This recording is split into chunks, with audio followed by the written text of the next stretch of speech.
I just wanna be iconic. Sipping on a gin and tonic. Got me going off when I'm on this topic, yeah. If I ever play, I want it. You know that I'm always 4 hours, right? Stay away from those who are toxic. Keep them out your face, no way, you don't want them, yeah. Don't try to drain my energy, the enemy. Some of us have bedtime to handle here shortly. Spreading like a rare disease, but I won't let it get to me. I don't need your therapy. Nice. I can leave a legacy. Yeah, took us about to hit the sack. Come on, we can fight this. Freedom is priceless. Spread just like a virus. Living in a crisis. Do you feel courageous? Do you see greatness? Trust me, you can take it. Go on and take your aim. We're still frozen. Yeah, he's still frozen. God damn it. You're gonna miss all my antics.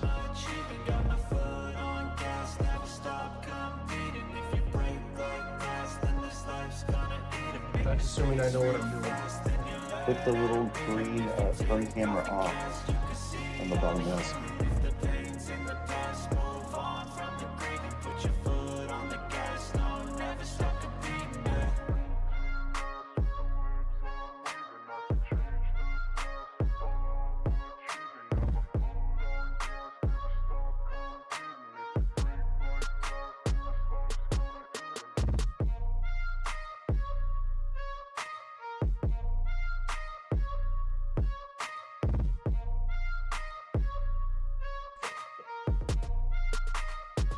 Doesn't help being out in the boonies. Let's say you running off your phone. Pretty much.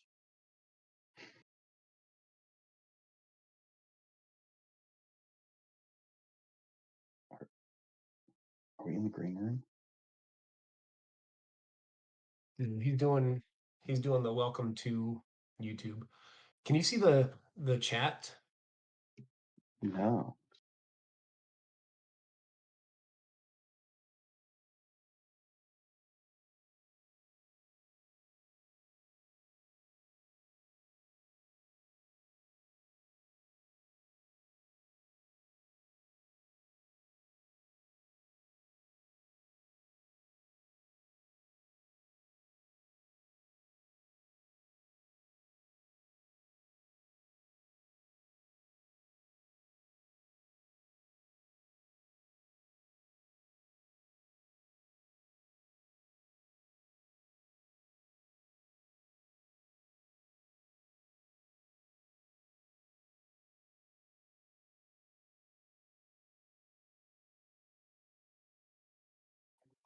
Oh, there we go. My bad. I had it muted. Okay, now we're good. I had it on mute for a second on the extra mute. We're good now. All right, we're good now.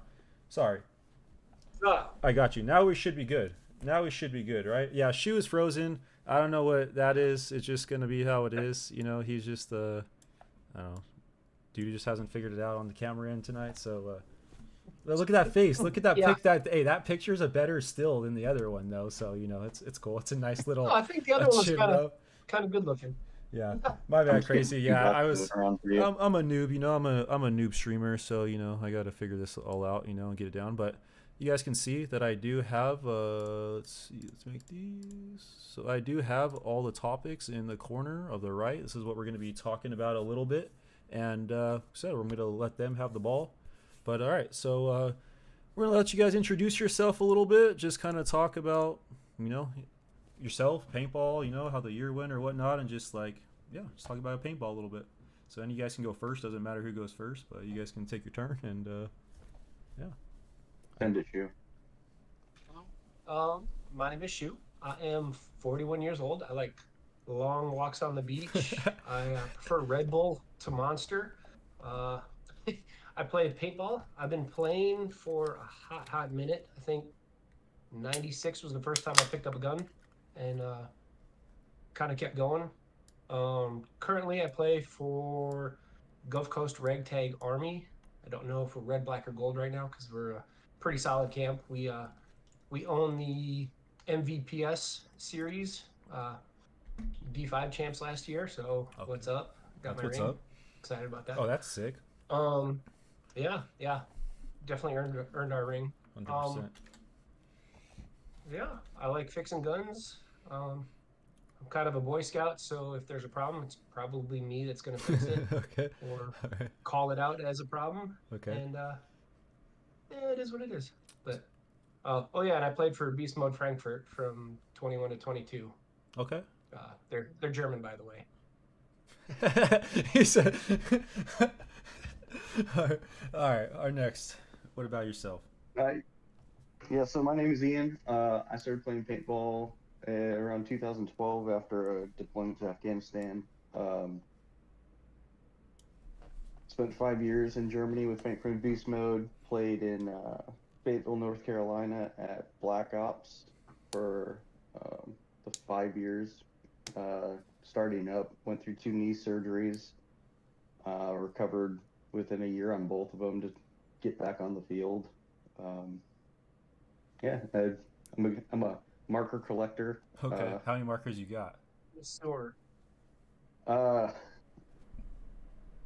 Over 50 Damn. in person, and then I had 12 stolen out of my storage unit while I was over in Germany. Anybody finds a Pooty OLED with the serial number Pooty 034, it's purple and aqua, let me know. Okay. You don't have to share, but was it at like a military storage or your personal type of stuff? I mean, not that the government pays for a moving company to store your stuff, so okay, yes. Half of our stuff went to Germany, the other half went into storage. I only took like 5 guns with me over to Germany, and that was a huge mistake on my part. I should have took them all with me, but yeah, they just ganked them out of the storage unit. Yeah. Yeah. I'm sure you had, especially how long you guys been playing, you probably had some OG guns and certain things that, are hard to probably get, or some of them might have been harder to get, I guess you'd say, maybe. So that's a bummer. But I mean, I guess you have a nice collection. So how do you even know what guns to use? You just like pick one, or you're just like, you wake up, you have a gun for every day of the week or something that you sleep with, or like, I mean, the time in Germany was mostly shooting Luxes because we were sponsored by DLX Europe or GOG Europe through Massive Entertainment. But I mean, there'd be practices in the off season where I just cycle through different guns. Okay, so Ian has a spreadsheet that he uses. There's a spreadsheet with the cycles on the gun. Oh. And so he can track how much he shoots gun, and so when he knows that he hasn't shot this gun in like 7 days, it'll turn red on the spreadsheet, so he can put it out for the next weekend. He's got the outdated expired Excel spreadsheet with the expiring dates that you need to shoot. All right, so I'll ask you both since you're on this. What is your guys's? Are you guys, for the teams that you guys are on, are you guys have to shoot a brand of a gun? I should say. We'll start off with that, or your guys' teams aren't like that. Nope. Gulf Coast Ragtag is bring what you got, and shoot it all. All right, and so what is your favorite gun, or what gun do you shoot consistently? Oh, see, now that's the loaded question. I mean, I don't have a whopping 50 guns. I'm sitting only at like 32. Jesus, man, I got fucking 2. So I mean, it's just like, god damn. All right. Yeah. But my, this is it's a loaded question. My favorite gun to shoot is my my leopard print TM40. The one I probably saw in the picture on Instagram or something, huh? Yeah, that one floats around. Had her for 2 years, and she has been phenomenal. But I like to shoot a lot of things. I'm trying to find a board right now for my 2K5 A-bomb Intimidator, so I can bring it out for MVPS. Okay. But I'll shoot everything. I kind of rotate through everything. I haven't touched you in a while, so I'm going to shoot you now. That's when you have so many options, I guess, as long as there's a handful that are kind of shoot nice, I guess there's not really an insane preference, you just kind of rip them out. What up, guys? When it comes time to shoot, it's the TM. Okay. And by the way, if you guys in the chat, like I said, we're just, this is the first episode as things are gonna, transpire, and we're just gonna keep, building this channel and this thing up. But if you guys in chat have any, I don't really have like a formal like Q&A, so if you guys in the chat have any questions or that we talk about, because we're going to get into some topics, USA and Germany, and like things that we were kind of discussing in our little preview meeting. But if you guys have questions you want to ask me about anything, paintball, media, photography, filming, or ask the boys over here about any, whether it's playing United States, Germany, or guns, or whatever you guys want, you guys feel free to ask questions, as long as it's it's friendly, you know what I mean? No TOS, you know, we're not going the personal lives of that, right? Not trying to see the pictures, you know, in the archives and shit. All right.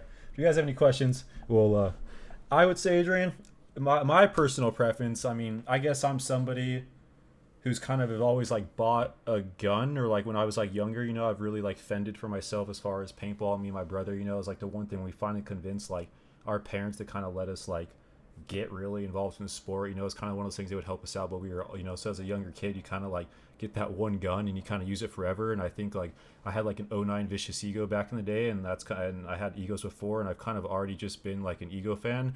And like there's probably other guns I'd probably love if I really like tried them, but I've just like, it's one of those things where it's not broke, don't fix it. So I basically just kind of been going with Plenty Clips. They're always reliable, you know.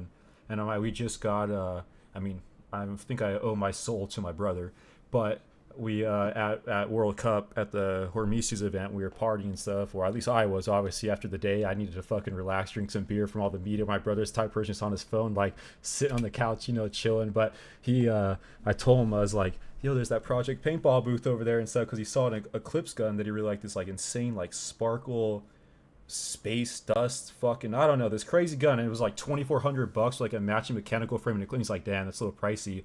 And then went to the Project G booth, and I was like, yo, like Vince, like there's a gun that looks like it. And we asked him, and we got him down probably like $200 on one of them, about $150 on another one. So my brother, fucking gracious of him, bought two brand new Project G LV2s, and we swapped the parts. And I actually got it right here. I might as well show you guys what I got. Most people at local buy. This gun was all gold, and my brother has this like faded blue, but we basically swapped accents, and then I basically just bought like a camo barrel from Carbon. And yeah, because like there's a picture like I posted on my Instagram. You guys have probably seen it if you guys, you know, see my shit. Like I posted a picture on Instagram, like a little collage picture, like top and bottom. Like there's a picture of me from like 2000, fuck, I don't even know, 2011 or something in SC Village, and it literally is like that Vicious '09 gun that's literally a gold gun with blue accents. And I think it was like I want to say maybe like an auto cocker threaded dye ultralight barrel somehow, or whatever the fuck it is, and I had like the camo tip on it. And I was like, so I just kind of, I was like, he's like, you want silver or gold? I'm like, I'm gonna try to get it. If you're paying $1,600 for a gun, I'm gonna get the one that matches the OG, you know. But yeah, it's fun. So but before that, I shot I've been shooting a 170R. When I got back into paintball about 2 years ago, like I said, a little bit about me. I mean, you guys probably don't know, but I mean, I could share for the rest of my life. I've pretty much been playing paintball. I don't know exactly when I started, but I've probably been playing paintball, gotten into it more like 03, 04, like around when Huntington Beach was very popular. So unfortunately didn't play in any of the events because I like wasn't at like that team level status, and I was a little bit younger. But like I went to every single Huntington Beach event, and like that's where the paintball for me like really kind of took off, you know, and like grew like that. And then I played paintball for teams for a long time. And then it got to a point where I got a little older, and like maybe kind of early 20s, where I kind of just like life, you know, and jobs and trying to be, you know, a young adult and just trying to have to worry about more money. And paintball's an expensive sport. I kind of just like our team disbanded. A lot of them were older in construction, started having kids, and like paintball wasn't just like the option anymore. So then it took about a 6-year break. And then once my brother got out of the military, I knew like we needed to do something. He was the one who's like, yo, like I've been kind of, you know, like down and depressed a little bit, you know, just staying where I'm at Warner Robins. I'm just like gaming and I'm just doing this job. It's like, we need to like, now that I'm back full time, you know, I'm not like in the military anymore actively like that. He's like, we need to get back into paintball. So we kind of just got a gun and went to the paintball gateway, and it was literally either a shocker. This was like 2 years ago. So whatever shocker, I don't know what the amp or whatever, I'm assuming the amp probably. It was either shocker amp or the 170R. And I didn't know they're similar. And I got the 170R, and the rest is history. But I think I put them now. I have about like 180,000 shots on it, so it's good to kind of use an LV2. But I mean, it's different. 170R to an LV2 is definitely like an interesting gun. You know, there's I don't know, just a feel. And yeah, so I shoot an LV2, and I don't think I'm planning on getting another gun anytime soon. So maybe one day, you know, when I get a little bit older. There's definitely something to say about having that ride or die gun. Like yeah. Like you said, I remember when I was a young airman in the Air Force, and was really exposed to a field for the first time consistently. And our field was always running Intimidators, so the Intimidators always have a soft spot in my heart. But yeah, I had a 2K5 black to brown Intimidator, and that gun, I shot that thing into the ground. It was always nice to just like, I'm playing. This is my gun. This is where I go.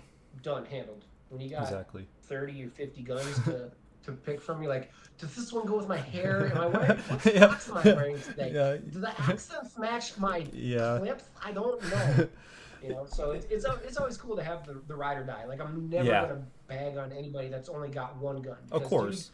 Dude, especially nowadays, the guns that you have, the technology in them, they're all bang up reliable. It doesn't matter. You grab whatever and you go, and it'll shoot and shoot and shoot. And at the end of the day, like, I'm in a place financially where I can afford all these stupid guns, but like, we're here to go shoot. So as long as you grab a gun and you go shoot, you're good, man. Yeah. Like, Yeah. don't ever let anybody think or tell you that, I only got one gun or two guns is something to look down on. I mean, like you said, paintball is an expensive sport.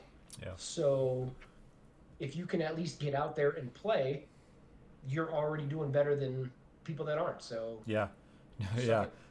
Like I said, like, I think like there's some like influence, and like I said, I feel like I'm my really unique and like own YouTube brand in a sense. And that's why like I could do a lot of the cinematic vlogs, and that's what I do for the paid teams, and I enjoy doing that. But like I actually do enjoy just like doing the vlogs and like trying to really reconnect, like to myself and things. There's certain videos where I don't want to necessarily like make these videos that are like specifically the whole video is just like this shitty gun versus this good gun, but it would be cool to like do some things to kind of like connect with that level, like those bottom line kind of basics, and like hopefully show people like certain guns, and like if I can get my hands on things, and hopefully when I grow, my goal would be to like the goals to get certain equipment either borrowed. I can borrow certain people's things, or maybe I can things like that through brands and stuff. But I would love to like incorporate those type of ideas where it's just like you can have a shitty, I mean, I wouldn't say like a shitty Walmart gun because there's a level, but like a lower end $300, like a $300 mini or axe can compete with the fucking CS3. It's just a matter of who's holding it. And at the end of the day, I think like a lot of people don't. I mean, I think they understand, but a lot of people just like they're so worried about the gun and getting this like $1,800 looks. It's like how many times you play paintball, like fucking 3 times a year. It's just like, okay, like why not buy a $400 gun or something and then use that fucking $1,500 to go play more or something, or whatever it is, so it's like I think that's like the important thing, and yeah, no problem, Adrian, bro. I love doing like that's my heart is doing the cinematic edits. Like I really enjoy that, but like I feel like there was a time when I did get a lot into the paid media where like once I kind of stopped doing my YouTube channel and some like not like stopped it, but I stopped doing like it's all the content that made me and I had all these like paid teams and everything I was doing, which is very like fun. But then I started noticing like on my YouTube channel, like I told you everyone, I post a video on it, but I started like realizing that's all I started was like posting for like about 2 months, which is like these cinematic edits, and stuff like that, and at some point in time it's like yeah, that's not like where like my channel that like I want to go, I want to incorporate a lot of it. So I think it's I love doing those edits, but I think it's important to kind of get the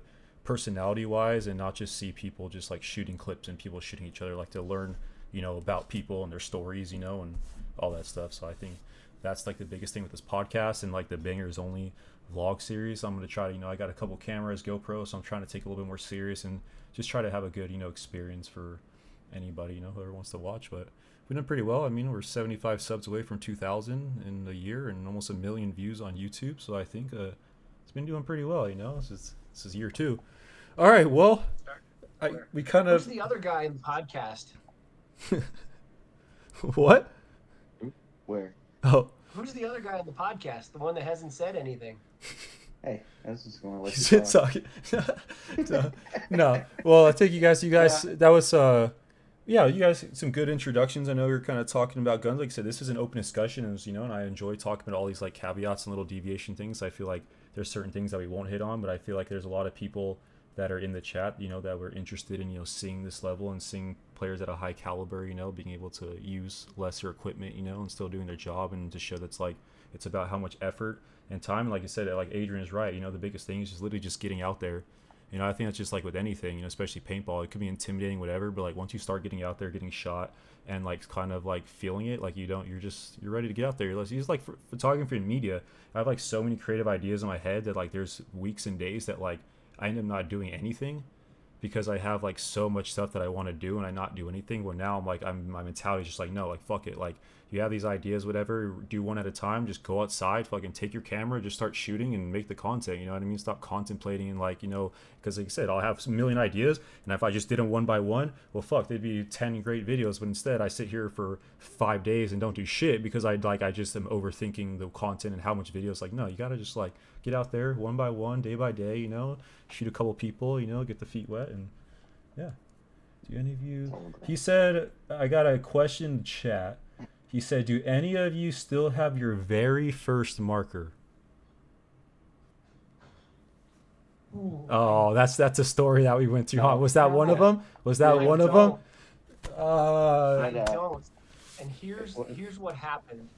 So I managed to score the garage sale find of a lifetime back in, I think it was 98, 99 maybe. Came across an estate sale. The dude was selling a shiny black marker.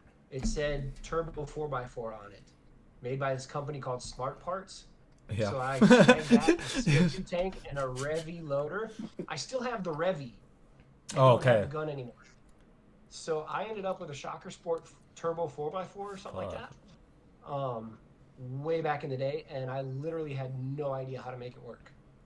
So I traded it for a Tippmann Custom 98. Well, you know how that works. Yeah. He said, no, Yeah. I don't have my first. I think my first marker ever was like a Spider Victor. Like the Spider Victor one didn't even have like a fucking the foregrip. It was just like the hose that comes out and you're basically just grabbing the gun, you know? Like that was my first gun, and then grabbing the collar. yeah, and then at some point I think one of my first, oh, I wouldn't say my first, but I could say like my first real like one that I upgrade and stuff. Like I had a Smart Parts Ion.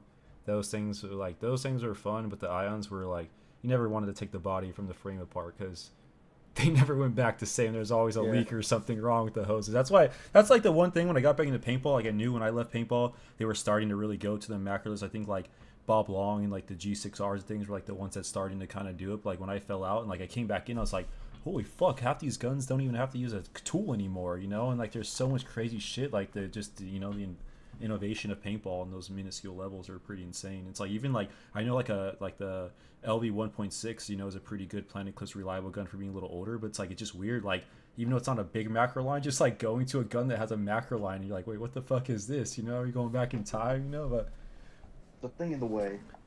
No, I take it back. I do have my first gun that it was bought for me when I was like probably 8 or 9, and it was a Brass Eagle Talon pump gun. Okay. So that's actually, it's downstairs, and my kid will run around the house with it. But what I really started playing with was a A&S Sunburst Orange Empire Axe the year they came out, that had a red light board attached to it. And yeah, that was in the stack of stuff that has gone to the wind. Damn, that's unfortunate. Well, okay, so I think we'll go to our next, we'll move on and go to our next little topic. So this is world, so we'll just kind of recap on like the someone says shoes thawed out. That's a good account. I started laughing. He is thawed out, but or he's thawing out, one of the two. He's frozen, but he's starting to thaw out. He's trying to cook. All right, but so I would say, well, so we could talk about a little bit about your guys', just, you know, briefly, like about you guys' World Cup experience. You know, have you guys played at World Cup ever in your life before? So I did. Oh, actually, yeah, go ahead, Ian. Yeah, he talked about how he doesn't want to talk, and you don't let him talk. No, it's kidding. And then just keep blabbering on. He's always loud. Doesn't stop talking. So I played World Cup Division 4 in 2015. We got in because we played the Virginia Beach event that year. Okay. And we took third. And that was just like first national event. Because it was close to the military, 4 hours from the military base. So we were like, yeah, we're gonna go to Virginia Beach. Hit that one. Took third in D4 5-man they gave us half off entry to World Cup. We're like, well, I guess we have to go to World Cup this year, and that was a phenomenal experience. Yeah. That was the year they had like an elephant and like some circus stuff by the front gate of the event. It was just madness. Yeah. I don't remember that one. Maybe that's you when were I was just too drunk or something. I was either in Korea or that was my skydiving time frame in life. Because I took a hiatus from like 2008 to like 2013 or 14. Okay. Stepped out of paintball because I like jumping out of airplanes. I mean, but you take one extreme sport to another for sure. Yep, nothing but an adrenaline junkie over here. Hey, that's what's up.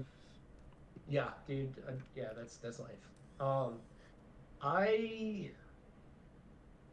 So for me, World Cup almost wasn't even a thing until like 2007, because Huntington Beach was where tournaments were at. Like World Cup would happen, and I understand it was important because like, you know, I was still playing in the early thousands in the heyday of paintball. So like World Cup would happen, and that's one big thing. But I was living in New Mexico at the time, and getting to Florida was kind of difficult for me. Okay. So I couldn't make Cup, but I could make Huntington Beach, because Huntington Beach was only like a 12 or 14 hour drive versus, you know, whatever's longer than that. Yeah. So Huntington Beach for me was always the event to hit, but I did go to Cup in 06 or 07, I think. Oh, that's a pretty good heyday year for World Cup and paintball for sure. Oh, it was amazing. It was when I think Joy took second or third, because I was a big Joy boy back then. I think I still am. But what was that? Is that where your Like, leopard skin guns come from? Yep, that's where the leopard glove comes from. And nowadays people start to recognize, so it's easier to get a hold of that stuff versus way back when everybody just hates on leopard.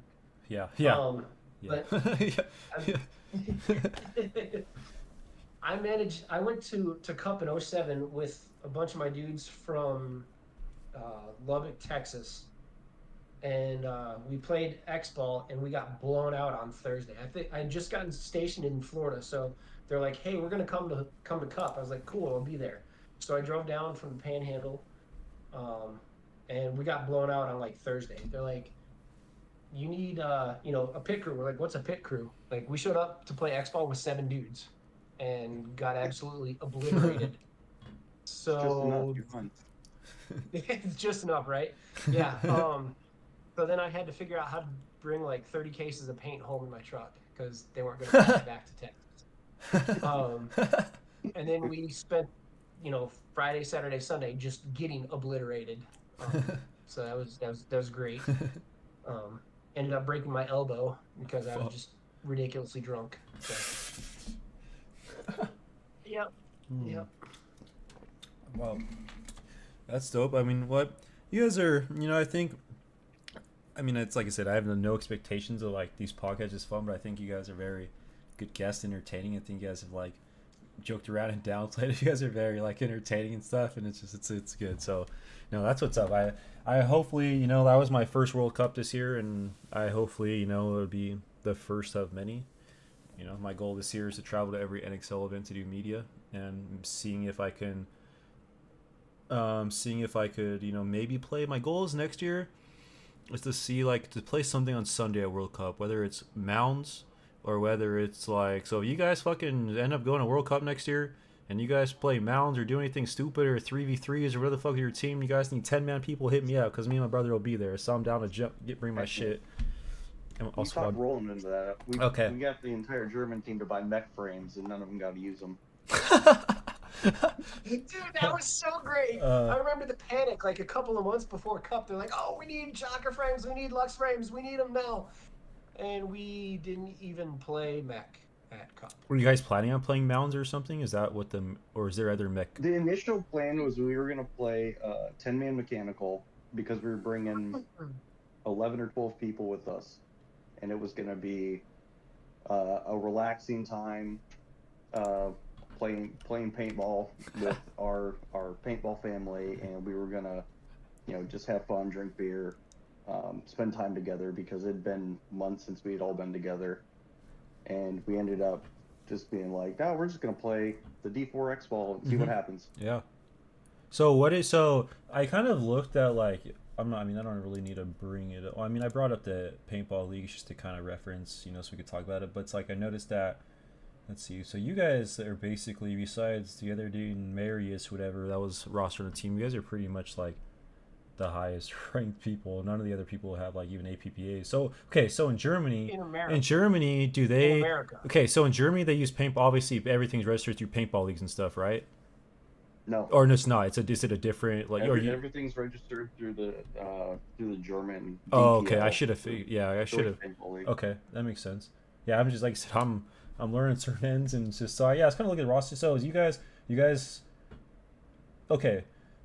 Well, first we'll talk about World Cup because I have some questions that I think Roland. Like I said, Roland was the one who actually like hit me up and was the one who kind of threw my post. And when I posted about the first guest, and he recommended you guys, and and he told me some like insights about some of you guys, so like we'll kind of hit on that maybe when we go to like the Germany USA side, like there's some levels of like I said, I guess what I'm leading into is the levels of like Germany maybe you guys have played compared to US, and like maybe compare like the classification of divisions or something, but we'll get into that. But I have a question that before we talk about this a little bit more, I have a question from Smashly G. It says, what was a defining moment for both of you guys at Cup? Like, what do you think is like the one defining moment, whether it was off the field, on the field, hang out at the hotel, whatever? Like, what do you guys think was like that defining moment for you that you just enjoyed a lot? I think it was seeing everybody back in the house. Okay. Yeah. We rented a house out by where's that area? I don't know. I don't want to say the boardwalk. I don't know. We rented one of those like mansion style houses. Okay. Old Town. Old Town. Okay. It had an outlandish number of bedrooms, a pool, hot tub kind of guest house kind of thing, and we had, I think at the end of it, we had 16 or 17 people in the house. Shit. All right. Yeah. So Stu and family, myself and my wife and child, all the Germans came over. We had former members of the team come over, which was really cool. We had some people we played with in Germany from Ballin. We had people from Fight Club with us. Fight Club, Frankfurt. Fight Club, okay. US. Yeah. So and just being able to see our friends again in that kind of setting, and we got to spend 2 weeks together. Yeah. Like, it's just. Yeah. 100%. Yeah. No, I fully support exactly what Ian said. I only got to spend a year in Germany before I had to leave. Mm-hmm. So I basically got to meet the Germans, play a season, win with them, and leave. That's definitely a 1 year tour for sure. Yeah, that's definitely a 1 year tour. And what sucks is that the like Germans are very stoic. So at first they may not seem like they're totally into you or they care or whatever, mm-hmm. But if you can crack that shell and like get under their skin, they will 100% give you the shirt off their back. Okay, I can see that. These dudes, like, I talk to my Germans more than I talk to my family. Okay. Like, okay. Daily. Okay, that's what's daily up. I'm talking to them, if not weekly at the least. So like, for me to be gone, because we left at the end of 22, and then I got to see him at the end of 23. 100% just, dude, the amount of man love hugs that I got when I pulled into the driveway, like, hey, that's what's up. We're talking like Top Gun levels of homoerotica. I could more. Like, it was like, dude, and there's I'm not hating on it at all because it was needed. There's this society needs to understand dudes need to hug other dudes. Oh, 100%, 100%. The Germans have zero problems hugging the crap out of you. So 100%. That was like just being with the Germans in the house. Like they're 100% extended family. So that was words can't even describe how impactful / meaningful that was. And then on the field, it was the 4-pack I got from the back corner with not my gun after Fabs was telling me he just got a 3-pack. So oh, you guys got a 4 and a 3-pack at the same. So you guys killed 7 players in one match or what? Yeah. No, it was the you shot him in the pack after he walked out the field. Is what you're saying when you pack 4 people, right? Yeah. Don't bunker my dude. That's a kill. That's fucking no. Now that's there. I think like for me, I think if I have to reflect, like I went to 3 NXL events this year, and I went to Texas, and I didn't have my camera. I was just doing my YouTube. I literally brought my GoPro, and I just went by myself. It was a very interesting experience. Like I had a lot of fucked up like delays in flights and hotel issues and certain things, but it worked out. And I had a great time on myself, and there's a clip, that's on there, but I was actually coaching one of the local teams, this women's team that was playing like not the pro NXL, but there's like the amateur NXL. It was like the first event, and I helped coach them. I was in the pit, and it's funny because there is a clip on actually on the NXL webcast where like they panned into the pit 'cause they were on the pro field. They got to the pro field because like there's only 3 or 4 teams in the women's like amateur event, but like they basically made the event or made the finals out of 3 teams. So it was 2 teams they played on the pro field. So I was like sick, like I fucking like I snuck not snuck in, but like they're not getting past it to everybody. So I kind of like walked in, whatever, and I was showing it. And like there's a clip where like I was pumping up the girls and like they're in the pit. I was like, let's fucking go, ladies, blah blah. And like you just hear on the webcast, you just hear Maddie Marshall like, damn, what team is this? Are these women's? There's some potty mouse in there, and you just see me like fist bumping all the girls like, fuck yeah, let's go, like just talk to you, let's fucking do it, it's not over. And that was like a fuck, so like that kind of like got me hooked a little bit, and it was like cool. But and then I went, and then I got my camera in August, and I just went to the SC Village Hormesius event, the 1v1, the last event, and I basically towards the end of the day on the finals, I just small talk with Todd Boyer and Clayton from the Missouri All-Stars, and it was a very good conversation. And I would have to say like for the defining moment of it's not even World Cup, but I feel like since we're talking about defining moments, my defining moment of NXL was like basically meeting Todd Boyer and having that good connection. He was like the first person that like took a chance on me as like, gets to say I'm not like an amateur photographer, but I'm not, these fucking guys have been in paintball for 15 years. I'm not, that name, but it's like he took a chance, and I think it was a great experience, and it opened the door for me. And it's like I never expected to go to Chicago. We were just talking. He's like, you going? I'm like, I wasn't planning on it. You want to film me? And then all of a sudden, I got a bunch of teams, and like when it was World Cup time, I didn't even have to like reach out to anybody. Like that was, I think, a very cool thing for my World Cup. It was like when I went there, like I made some pretty like solid money for, I busted my ass, I'm not gonna lie. Like, I fucking was there at longer than any of the fucking teams were there. I mean, because I did a lot of teams, but I was basically there for World Cup all 4 days. I filmed Thursday, Friday, Saturday, and Sunday, and I'm pretty sure I was at the field by 6 o'clock, 6:30 every day, and I left the field at about 5 o'clock every day. So like I fucking put in the hustle, and like, but it was just like, it was just fun, I think that was like a great opportunity for me, and it made me like very motivated to like realize like, hey, people are seeing things. But it's cool, especially when you get to film like semi-pro paintball for like your first like media gig, or the first team to hire you. Was a crazy experience. And it's like, and I think for me it's very interesting this year, especially at World Cup, like to be able to, I filmed basically everyone from like D5 5-man all the way to like semi-pro. So it's for me as a filmer, it's a very cool experience to like see the different levels of paintball, and just to see different teams or elements, and see like some of those lower division teams, like you guys, that are like a little bit more, I think, organized and have certain things down, you know what I mean? And like trying to figure it out, and being that more professional, like lower level team to kind of like, like keep getting up there. And I think it's cool to just like see every level of paintball, but it's cool to like be on a semi-pro field, because I can't get on the pro field because I don't have ties and stuff like that, but I almost don't want to be on the pro field, because then I lose a lot of like personal content that I can post on my social media because of all the copyrights with Go Sports and stuff. So like that's like a topic, that's another podcast, that's like a topic that I was going to talk about like a long time, just about things like that, just the media side. But yeah, so those are your guys' finding moments. I think I can agree with you guys. Back to your guys' thing about the family, it's like when I went to Texas, I guess where I started, when I went to Texas, I went by myself, and I enjoyed it, and it was cool to like experience something by myself.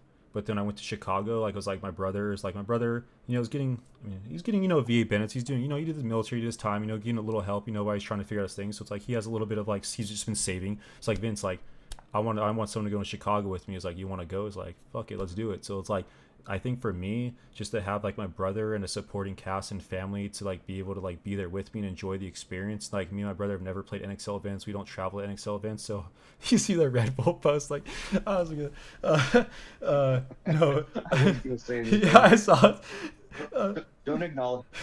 No, but I think the biggest thing for me this year is like kind of you guys were saying, is just like being, you know, whether it's extended family or just being around, you know, like actual family. I think there's, and like I give every, you know, besides buying me the paintball gun, like if it wasn't for my brother in the first two like events or the Chicago and Florida, I probably would have, not like, I wouldn't say I would have failed is wrong term, but I would have been a little bit more discombobulated because like even doing media, like, you know, there's a lot of equipment and a lot of shit I have to bring and a lot of stuff that like I get so nervous for getting, and like fucking I think it was in Chicago. I'm pretty sure it's in Chicago.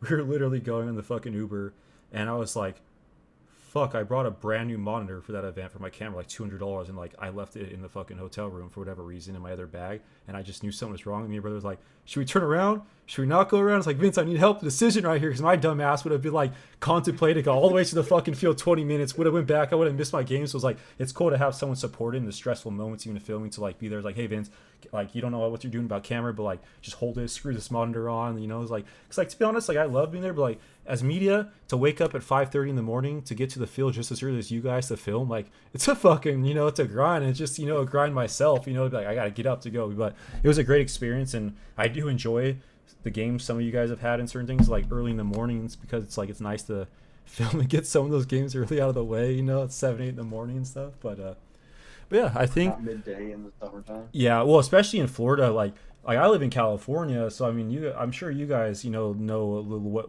you know, the humidity and things like that. Like we don't get humidity here. Like that humidity was no fucking joke. Like there was a point where like I think literally on Saturday, Dude. I got to the point where like I talk thought I about was gonna humidity? pass out, and my brother just poured a whole bottle of water on me. He's like, sit down. Like my brother, like, and I talked to my brother, like he was literally, I showed him little things of camera, but I filmed, like I was filming the Femme Fatales and so one of the girls in the Femme Fatales for the Women's Pro League, and there was a point in time where like I think it was literally Saturday, or I don't know, I think it was Saturday, where like it was to the point where like I'm like almost done with media, like I'm like in this moment I look straight and I just saw like fling fling, and I was like, yeah Vince, I think I've taken too much heat this weekend, blah blah, and I'm like teaching, I'm passing out on the ground like, yeah, you need to do this. It's already on autofocus, you know, like this is the lens. Just push this button and you're good, and just follow the person. You'll be all right. And then like all of a sudden he poured a water bottle on me, and like they had a little bit of a gap, and I was like, all right, I'm good. Fuck it, Vince, I'm going back on. Let me get this shit done. So it's like, but I tell you, like that fucking Florida humidity, you know, for even just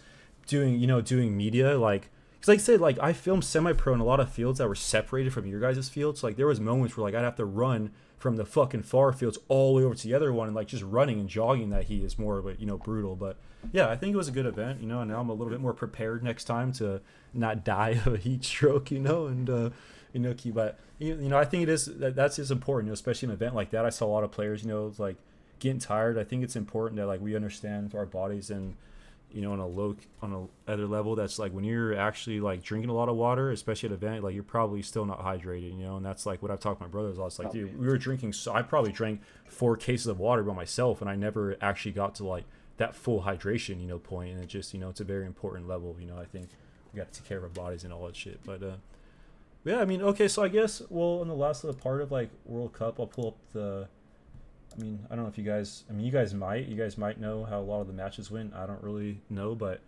how do you guys think you, on an overall scale, like, how do you guys think you did for kind of just going to World Cup? And I guess, like, what do you think that was maybe the downfall on it? Because I guess, basically, I see, like, the first match, you guys play, well, altitude, sickness, you guys got pretty much mercied 4-0, and then you guys come back, and beat Mob Ties 5-1, and then you mercy TMNT 4-0, and then the last match against Nashville Knuckleheads, you basically lost 4-1. So you guys had 2 matches where you won 5-1, 4-0, and then you had 2 matches where you lost 4-0, 4-1. So like I know So, teams play different, but like what do you guys think is like the positive, negatives, and like what you guys maybe realize after? I think our biggest one was preparation. We definitely, yeah, so it was one practice the day before our actual first match, and it was a couple hours, and it was just kind of us, the St. Pauli's guys, and I don't remember the other team that was out there, that swung in for a couple points, and we just wasn't like the normal routine that we would have for getting ready for an event. Okay. It's kind of one of those, we're gonna practice as much as we can, but we're not gonna try to burn ourselves out. The guys coming up from Germany, like, not dealing with Florida heat and a regular. Oh, I bet that was probably a fucking, yeah. Right, and the guys stayed hydrated as much as they could. Of course. Like, we went to Costco and Walmart. We were buying cases of water for the house, and they're like buying 3 cases, and then they're gone the next day. Yeah. And it was like, oh man, like, we're drinking a full case, playing 2 matches, and we're just drinking a full case of water, and it's like, oh man, what happened? He's just gonna keep flashing. It's I like it. I like his promo, Sog. I like his promo. Yeah, in the style of play in the States, it's so much different. So Germany, it's M800, which is 4 pods and a hopper. So limited paint. You kind of gauge the way of play off the breakout, who gets where, how many bodies die off the break, and then you kind of adjust from there. Zone control in Germany is different with the limited paint. You're not just ripping 3 pods through a gap. You need to make those shots count. Mm-hmm. So some of these guys, like, their experience with the limited paint and putting like just 8+ pods on their back to it's a lot of weight. Go somewhere, and they're like, oh yeah. My first like time back in a U.S. field, and I threw 8 pods in my back, and I was like, oh, this is so uncomfortable. Like, I don't like this anymore. It's like, we'll cut it down to 6. 6 is enough. I'll be able to figure it out. But you have snake players in pro running 8 pods and shit now. It's fucking it's insane. The style of play is like super different, and when you hit a super aggressive U.S. team, and it's one of the reasons that Beast Mode likes picking up American players, is the aggression they get out of American players compared to German players. So play it very different.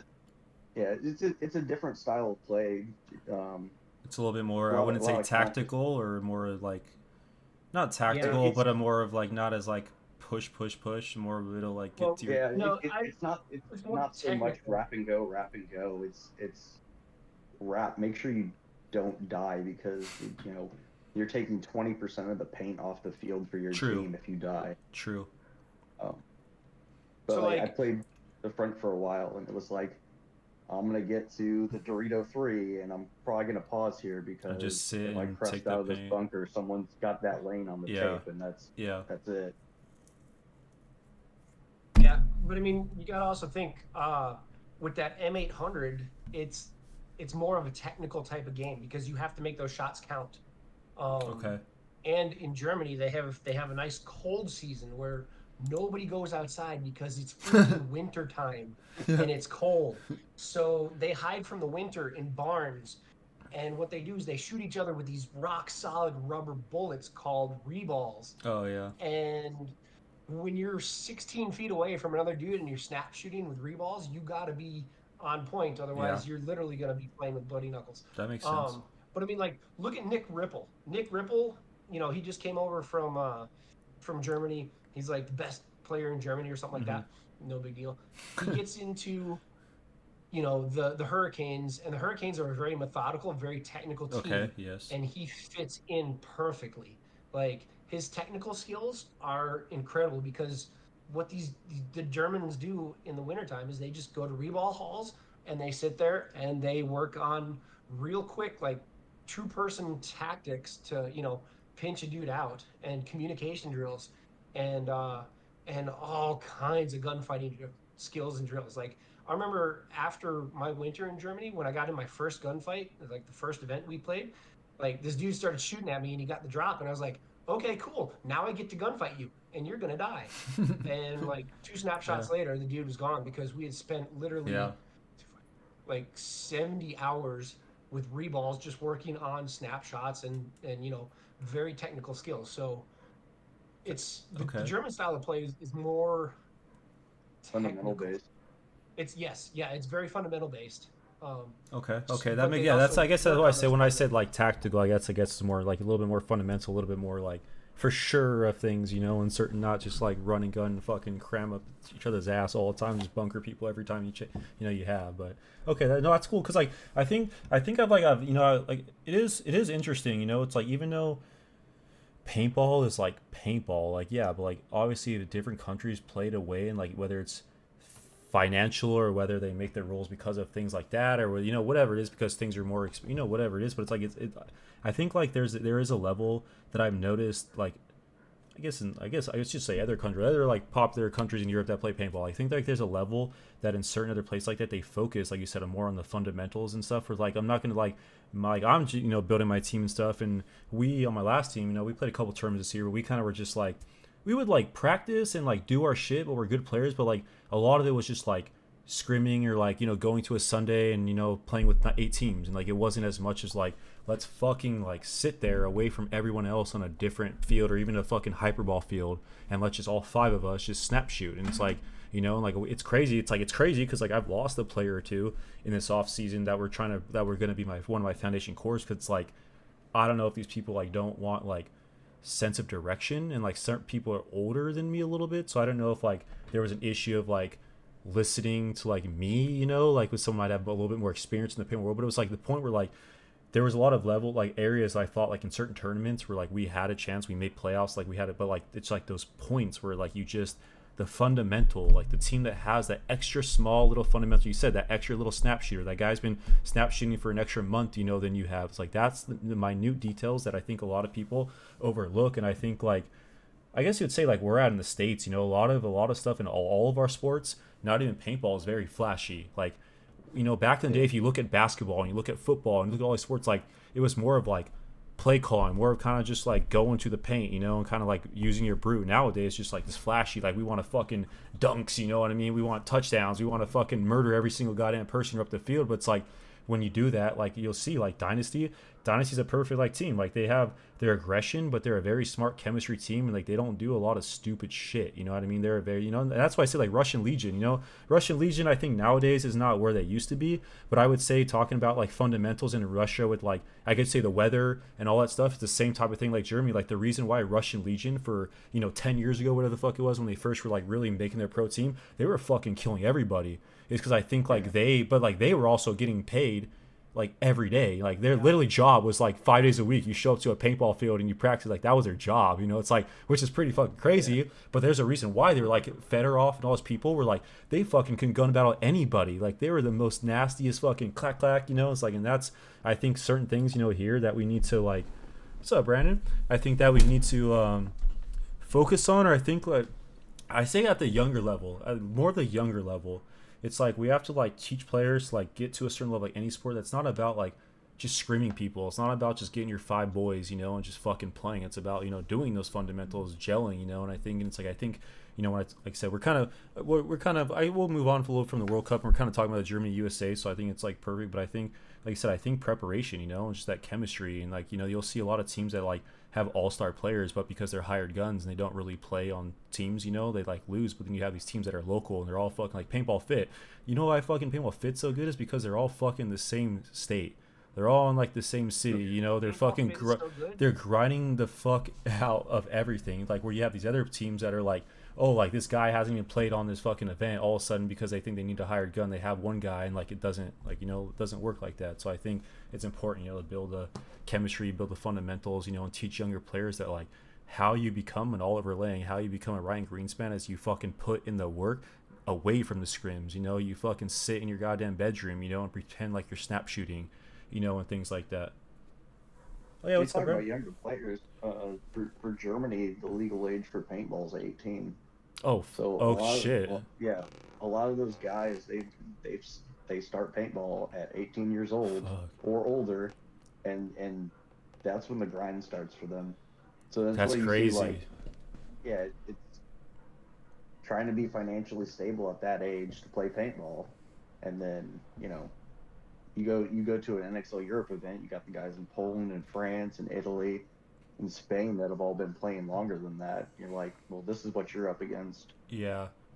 And I think like kind of like I mean, I didn't really watch all like the paintball USA, you know, whatever, but like USA literally fucking dominated every single like division, and like I think that's like maybe like I said I didn't watch it, so I don't know how some of the games. I don't know if like they were just railing everybody, but it seemed like every division, women's, kids, 17 and under, fucking men's pro, like won everything. And I think like that's maybe just like maybe because the like I said the accessibility and like the you know like I fucking know a kid who acts so mature. I feel like he's like 16 or 18, but he's only 13 years old, and I have to like be careful when I'm around because like you know we like my teams we're responsible, but we like to like drink, you know, and smoke weed and shit in between points, just chill at practice and stuff. So I have to like remember like this kid's only 13, but like this kid's just a fucking, you know, like baller. So when you kind of compare like someone like that's like 12, 11, 13 that has a bunch of us that are mentors who've been playing for fucking 15, 16 years, and like he has that 5-6 year gap, and like when you're 18 it's just like that's when you like develop your muscle memory skill and stuff. When you're 18, not like you can't like learn things. When you're 18 you're like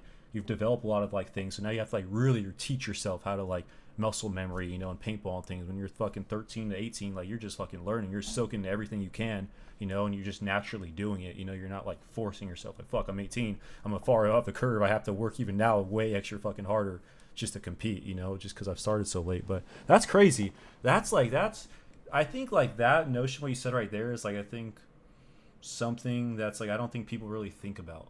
Like I never thought about that. Like I don't know. I never even thought about like the legal age. And like you're right. Like if fucking people we have, you know, prodigies who are 9 and 10 years old, you know, like fucking Oliver Lane, HK Army. Those kids were fucking SC Village 10 and 12 years old, and now they're fucking pros. But like Tyler Herman went pro at 14. Exactly. You know. Like, exactly. So Marcelo 16. Like no chance. Yeah, that's crazy. So okay, all right. Well, all right. So okay, so I guess we'll touch back like on the pod thing. So I know like there's like been a thing where I know they tried to do like the exhibition points whatever in the fucking World Cup, and there was a lot of negative feedback from pros. You know, that like challenger event that they're trying to change. You know, like the way the pro game is and points also. There's a lot of, but like, do you guys think that like maybe instead of changing the points in the game and adding the stupid fucking buzzer and the snake and all that shit, that like maybe like a pod or a paint cap is the way to go? Or do you enjoy shooting unlimited paint and not being capped? I mean, I guess there's like it's a double-ended sword, you know what I mean? There's not like a right or wrong answer. Like I'm sure you guys enjoy both, you know, but gosh, I like shoot. I'm an American. I'm gonna shoot all the paint. For sure, I think playing the points in Germany we played 3 or 4 different divisions while I played on beast mode. Mm-hmm. So we started, I'd say a D4, D5-ish style team when I first joined the team, and then we progressed up to Bundesliga, which is the pro league for the DPL. The 4 pods, seeing the difference in skill across those leagues, I think it kept the points fairly quick. You still have really good game breaking moves as you got higher in the division, the divisional rank of that. I think the pros, it wouldn't be terrible for them. I mean, we've kind of gotten away from some of the sitter teams in the last couple of years. It seems like everybody's a lot more dynamic. I think they're making the layouts a little bit more aggressive too, and not as much as sit back and just fucking. Yeah. Hopefully, I mean, they just added more snake beams. I mean, you're right. I mean, there's just going to be more beams and less people in them. You know what I mean? I don't understand that. Yeah. But, well, that's like interesting. So like when you guys like play with like 4 pods, I guess like what is like the strategy like off the break? Are you like landing off the break? You shooting a little bit games? Because like obviously like we know like there's be times like you'll see in my fucking YouTube videos that I know like I need to get better at like paint recognition and like realizing like how fast I'm actually fucking shooting through. Because there's a lot of clips, you know, where it's like I'm ready, but like, you know, I'll be fucking shooting, I know the shit's at, and I get so like caught on like the bunker calls and like shooting that guy, and I'm just like both fucking hands. Next thing I know, I'm fucking out of paint. You know, it's just like, and like I'm pretty good, you know, reloading, but it's just I just didn't know like how the strategy works. So you obviously you know how fast you can fucking rip through a pod or two. You can rip through that shit in fucking 10 seconds. So it's like 4 pods. I wonder like the strategy is about more the same. So your first 10 seconds of the point's about the same. Everything slows down after that. Trying to figure out, did you kill someone off the break? Mm-hmm. Getting the right bunker calls for everything, and then just trying to line up the gaps, and then from there it just becomes kind of that wrap, look for the trap, try to move up the field for your two front players. Okay. I mean, we still had a couple teams this last season for Beast Mode that were definitely sitter teams on 4 pods. Okay. And you'll have them. We played a couple points that were just ungodly long, where you're just sitting there like, who has paint? Yeah. That's what yeah. Okay. No, what? So like, you go ahead.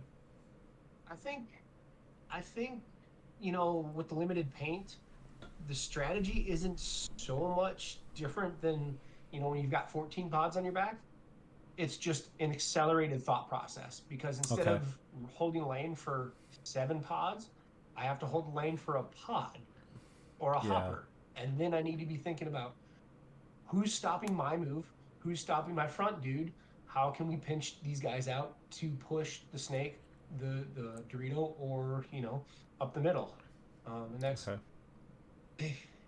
Yeah, because I guess like if you look at like the pro, you're right. Like in some of the pro, like there's like in the pro like NXL, there are like some sitter teams with a lot push. But you'll like watch like a lot of these matches. Like there's a couple matches I've seen like last year where like it literally goes 1-0 for 15 minutes because the team just like show their paint, they want to sit and they're just gonna waste. Like that happens, but generally like most of the front guys and like middle like mid guys in like pro and XL aren't fucking shooting their whole pack. Like that's what their goal is, but like they're not shooting their whole pack. So it's like that's where like I kind of like have the theory, just like, well, if you fucking have 9 pods and you're fucking even only shooting 3 anyways, like, as a snake players, like once you get the snake 3, once you get to a certain level, like you're shooting maybe your pod or 2 in a snake. You're like waiting for that one snipe shot, the best position to like snipe co players. You're not fucking sitting there in a snake like, I got 8 pods on my back, let me just expose myself and just rip, it's just like, so it's like, I wondered, it's like, if like a cap would be, because I think, like I said, I didn't really watch the challengers, but I just heard a lot of like reviews or from pros that it's just like it wasn't it, and like the buzzer they added in the 50 snake, it was only ever touched like once, and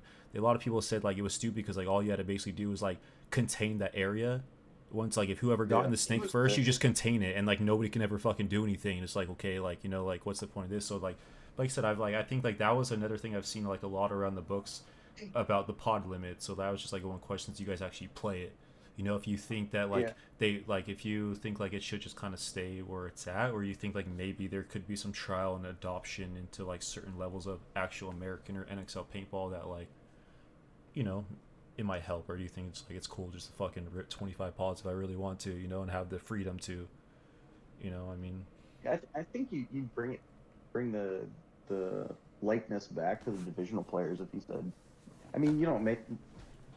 There's been a lot of conversations about this on other paintball podcasts about like the pro league doesn't have to be mirrored to the divisional one. You could still do unlimited paint for the divisionals, but like if the divisional guys are aspiring to be the pro guys, and they're going to want to do what the pros do. Of course. But I think that limiting paint on the pro field, you're going to make them make those moves, or you don't do it how they did in Germany, where it was like everyone has up to 4 pods and you can't share at the start box, right? If you said, hey, every point your team, your 5 guys gets 20 pods, divvy them up how you want. Oh shit! There won't be 20 pods on the field, because you got now that throws in. Yeah, that throws in interesting. Okay, now that's like a different caveat and a different strategy. If that's like the case, I would just assume it's like a 4 pod limit. Everyone fucking walks out 4 pods, and if you can like have a pod limit like 20 pods and you just cipher. Strategy to it. That's what I mean, because like you said, that's like where the 4v4 strategy, where you fucking have the back guys maybe load up, you have the front guys be super fucking aggressive, put 2 pods on their back and say fuck it, go tear some people up. You know what I mean? That's But I mean, you're also putting yourself at a disadvantage at that point, because that home guy who's carrying 10 of the pods, like you just get that dude out. Yeah. Then you're fucked. And yeah. That makes sense. That's like, a crazy. You a pod from the dead box. That's a crazy actually strategy. Yeah. That's why I like these like discussions to figure out the difference. And like I said, you guys have played both leagues, so it's like, I mean, I don't know if you guys have like a preference or you guys think it's like cool, but it's just interesting to just like listen to the talk, and just see what other leagues are doing. That's how we used to play. I played Pump in the early teens. I played the 1-shot 1-kill series out in California. Okay. And it was a 3-man series, and we would each 3-man team would get like 250 paintballs. Divvy them up how you want. So as a back dude, I'd get 80 paintballs, and then do the math because I can't. We'd send our snake dude up with 15 paintballs, and that's it. And he had to make those 15 shots count. Yeah. Meanwhile, I'm in the back with the auto trigger getting worn down from friction. From friction. Because you haven't practiced that as a young kid to like deal with that friction, I mean, sorry, just kidding. My auto trigger is pretty impressive, sir. It's the pump, dog. You just hold the trigger down, you just fucking pump it, dog. That's what you're good at, dog. Exactly. You've been practicing all your life for those moments, right? Experience. You said experience. No, that's what's cool. I think it's like it's like I wonder. I always wonder if I think like we're connected and we promote it, but like there's not really much promotion of like international leagues and other things outside of like where we at. Like it's not, like I said, paintball's not a fucking multi-million-dollar billion-dollar industry like football. So like you're gonna get like little differences, but I just wonder just like if we should like we should start focusing a little bit more on those things and maybe figuring out like maybe a middle ground or taking things that like Germany leagues do and and like and then like kind of add things or figure it out. I don't know, I just feel like I think like the paintball state, the points is like it's cool how it is. They tried something. I don't think it's right, but I don't think like me personally, I don't think changing the point system here and the way they're trying to do it is gonna make the game more viewable. That like they did that to make the game more like entertaining, but like it's fucking paintball. We've already said it's paintball. If you don't fucking know how to play regular paintball, you think you're gonna know how to play the challenger thing? That was the most confusing fucking set of rules, compared. It's like they try to make it easier, but it's not. It really is really just. It isn't, but I write some rules, put it on the wall. Yeah, I mean, yeah, yeah, but I what was it, NSL? Okay. It was kind of flag football style of paintball. So it was 4 guys on the field. One guy on one half of the field is flag carrier. He's got to get to a certain point within it's like 2 minutes or something.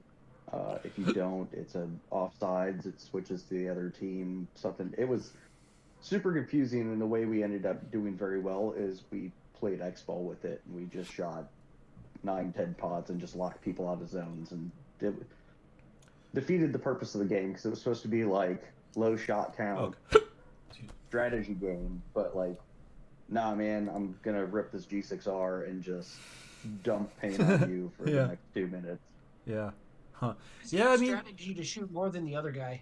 I mean, that's kind of how it is, but it's just like I think. I mean, it's crazy because like I know World Cup was the event where all the teams that don't play NXL really or don't play a national series are gonna like make that like their event, But I know like for fucking just teams that literally live in Florida, I'm sure it's expensive as fuck just to play World Cup. You know what I mean? So it's just like I just don't like But it's crazy because like there's so many teams in World Cup, and obviously they're getting the entry fees and like getting their money, so it's like they don't really need to like adjust anything to get more people. But like I've always wondered like things like that, like even for lower divisions, maybe the lower divisions where they're fucking D5, like give them a podcast or test it there and like figure it out, But I think like even in Dub C, the local tournament I played, the first event of the year here in California, we played D4 X-Ball, and I think like it's probably not even a luck compared to other people, but I think by the end of the event we bought like 35 cases of paint. That's a fucking that's a shitload of paint. And like if you really think about it, like I know the pros offer money, but like say okay for you guys for D4 X-Ball, if you guys were to win D4 X-Ball, let's say I don't even know what the fucking prize money, I don't know what they were giving for divisions, but like if you guys won D4 X-Ball, I mean I don't know about your camp, the money and like your guys' stat on team, but like most teams that win first place like that don't even fucking clear a profit. Yeah, I think at an event like that. In paint, I think we paid around $2,000 for our 4 matches. Fuck. And yeah, I think prize money was that's not even about going deep into the event. Yeah, that was just the prelims. That was us getting kicked out in the prelims at halfway up the roster. And then we paid, I think it was around $4,000 for the house for the 2 weeks. Food, I think, was around $1,000 for all of us. And that was food in the house, not including eat out or anything like that. And then just whatever knickknacks and whatever people wanted to buy at the event. So I mean, Yeah, Dudes it adds dudes up. were cashing out money. Plus, they were paying for their flights over here, which was Then yeah, that's nice. yeah, Some guys exactly. got it Flights in at over as around well. 300. Some got up $700-900 tickets Damn, round fucking trip. So like, 300 is fucking is solid though. 300 from here to like Germany cost me about that much as to fly from California to Florida. So I mean, I think Roland bought his like 6 months out. oh, I mean, Yeah, buy your yeah, tickets- buy your tickets now. yeah. He's going crazy. Yeah, I mean, I bought. Yeah, I'm pretty sure. Like, I think I bought most of my plane tickets like a month ahead, and I kind of just shopped and got some things. I'm never flying Spirit or Frontier again. Fuck those guys. Only Southwest and shit. I learned some. I mean, I used to fly those, but like when you actually are trying to take camera gear and a bunch of extra shit, and you're trying to like cram a fucking bag this big in a box that's this big, it doesn't really work. And like those motherfuckers make sure they get their money. That's for sure, you know. But that's like Watching the baggage guy just Yeah. throw it with no Yo. ramp. Like, where's he going? well, and that's why because I filmed a team from Puerto Rico, and they're a D5. I think D5 5-man Puerto Rico Strange, and fuck, I could like even for like a D5, you know, fuck, like they seem like I feel like a lot of teams though. Now that we kind of talk about it, that we could like kind of get into this. That a lot of teams that are traveling, yeah, Southwest or Delta. What's up, Wiles?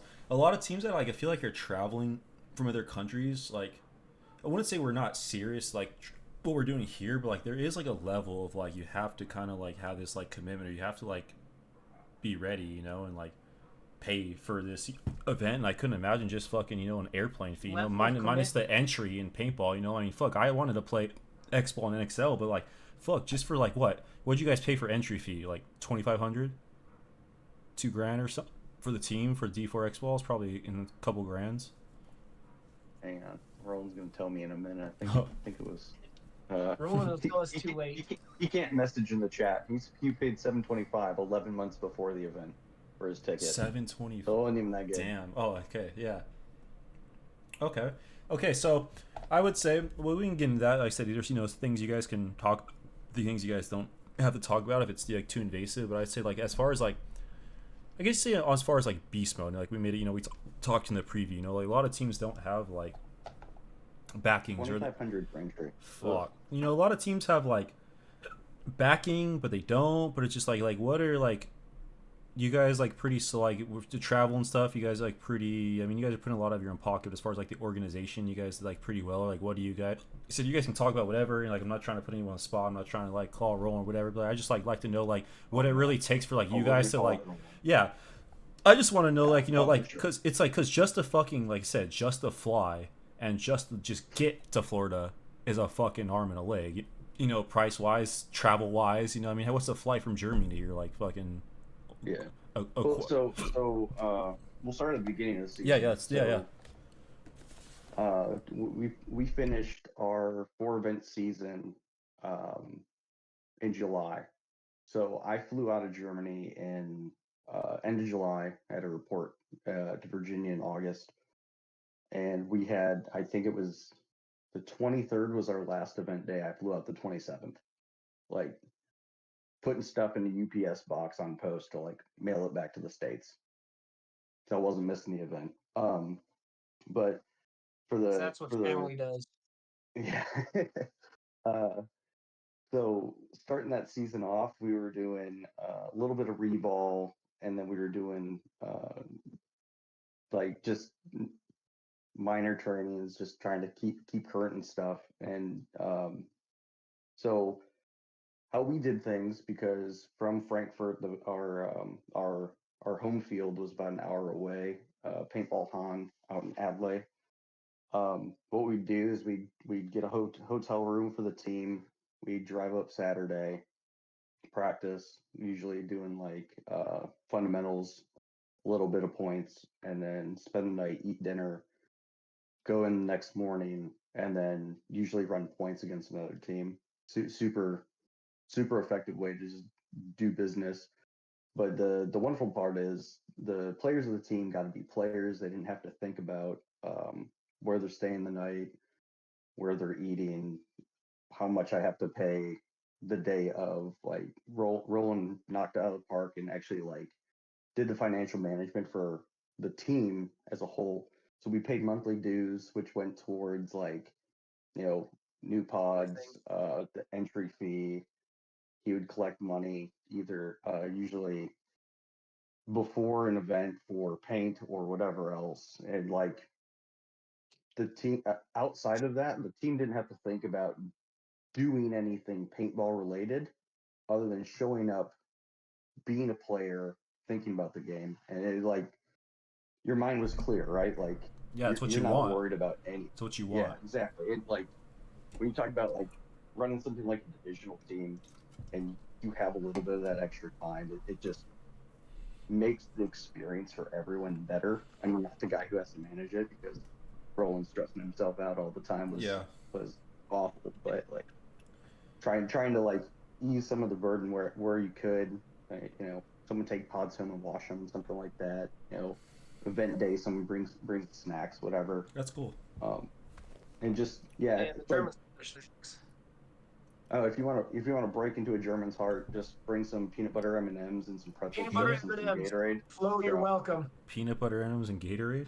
That's all it takes. Yeah, and pretzel chips. And pretzel Like chips. the buffalo flavored ones. You hear that, chat? Make sure next time I go and I see a German team, make sure I bring that. You know, I got you.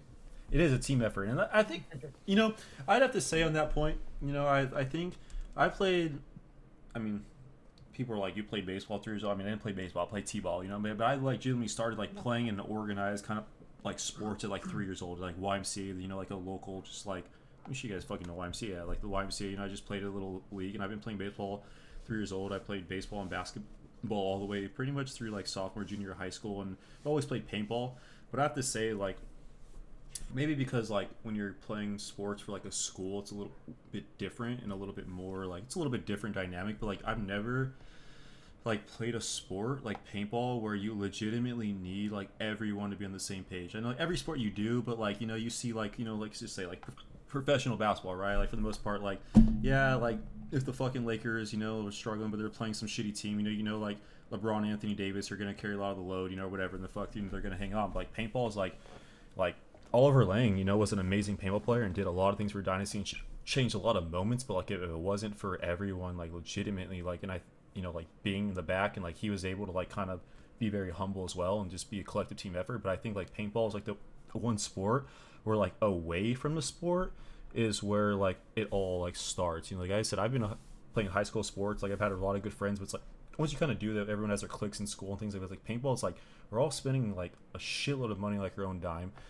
Half the time I don't even know how much money in the last since I started playing when I was 12, how much money I've literally just like spent in a paintball, and like it's never came back at their winnings or tournaments. Like there is like a different level of like passion. It's just like, you know, and we are on our own dime, you know, we're all fending for ourselves, you know, we don't have like as much organization, you know. But the one thing I'd have to say is like I noticed from filming you guys and St. Pauli and especially like the Puerto Rico team that like you guys are obviously, you know, the team are traveling far, and like there's a level that like you have to be prepared and you have to have like that camp. You can't just fucking fly away from half the country and just wing it, you know, and expect to like do anything. So I noticed you guys have like a very good like sense of like more like this family core and kind of like looking out for each other, you know. And I think like I have a very good friends, you know, and things on my team that I'm always like, that's how my team, like there's like, you know, I feel like paintball kind of has their like individual and people try to step up. Like we actually have like a group of 11 dudes or 10 dudes that are just like single-handedly connecting to a single goal, you know. But I think like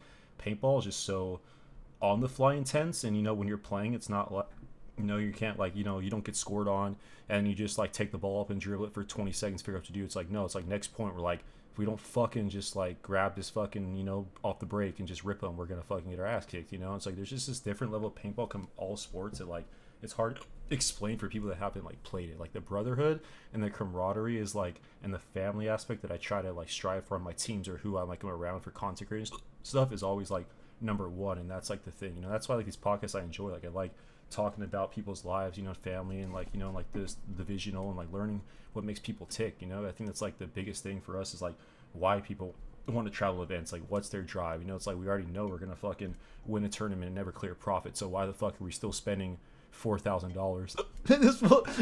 Hey, I'm just gonna send you a bunch of my merch so you could just get fucking free frozen shots. Free just sponsorship.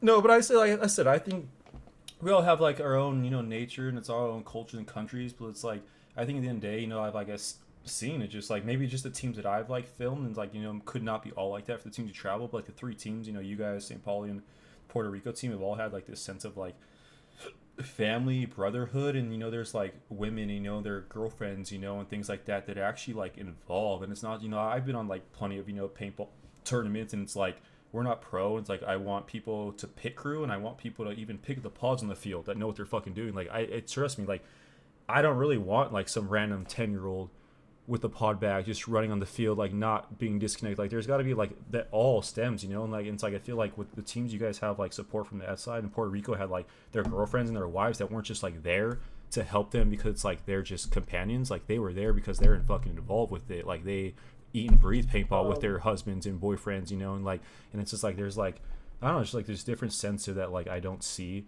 as much on an overall scale. Like in my, you know, bubble, I really try to make like teams of family, you know, like just chilling and stuff. It's like there's just like this sense of like it feels good, you know. And it feels good that you guys, especially when you travel that far, like I said, you're spending so much fucking money and a lot of shit, you know. Everyone is, but like you guys are spending way more money than any other team is just to travel to the event, you know. So like but I think it's pretty cool, and I think, you know, we can all learn the different styles and gameplay, you know, and things, and pick some things up from each other, you know. And I think that's why like I made this like kind of podcast to kind of get back to like that OG vibes, you know, that we've talked about. You know, you guys have been around the league, you know, and paintball for a long time. You know, I think some of the best times were 04, you know, like 08 or 09, 10, whatever the fuck, you know, like those early days. And like that's where like I want to like feel like we've kind of lost.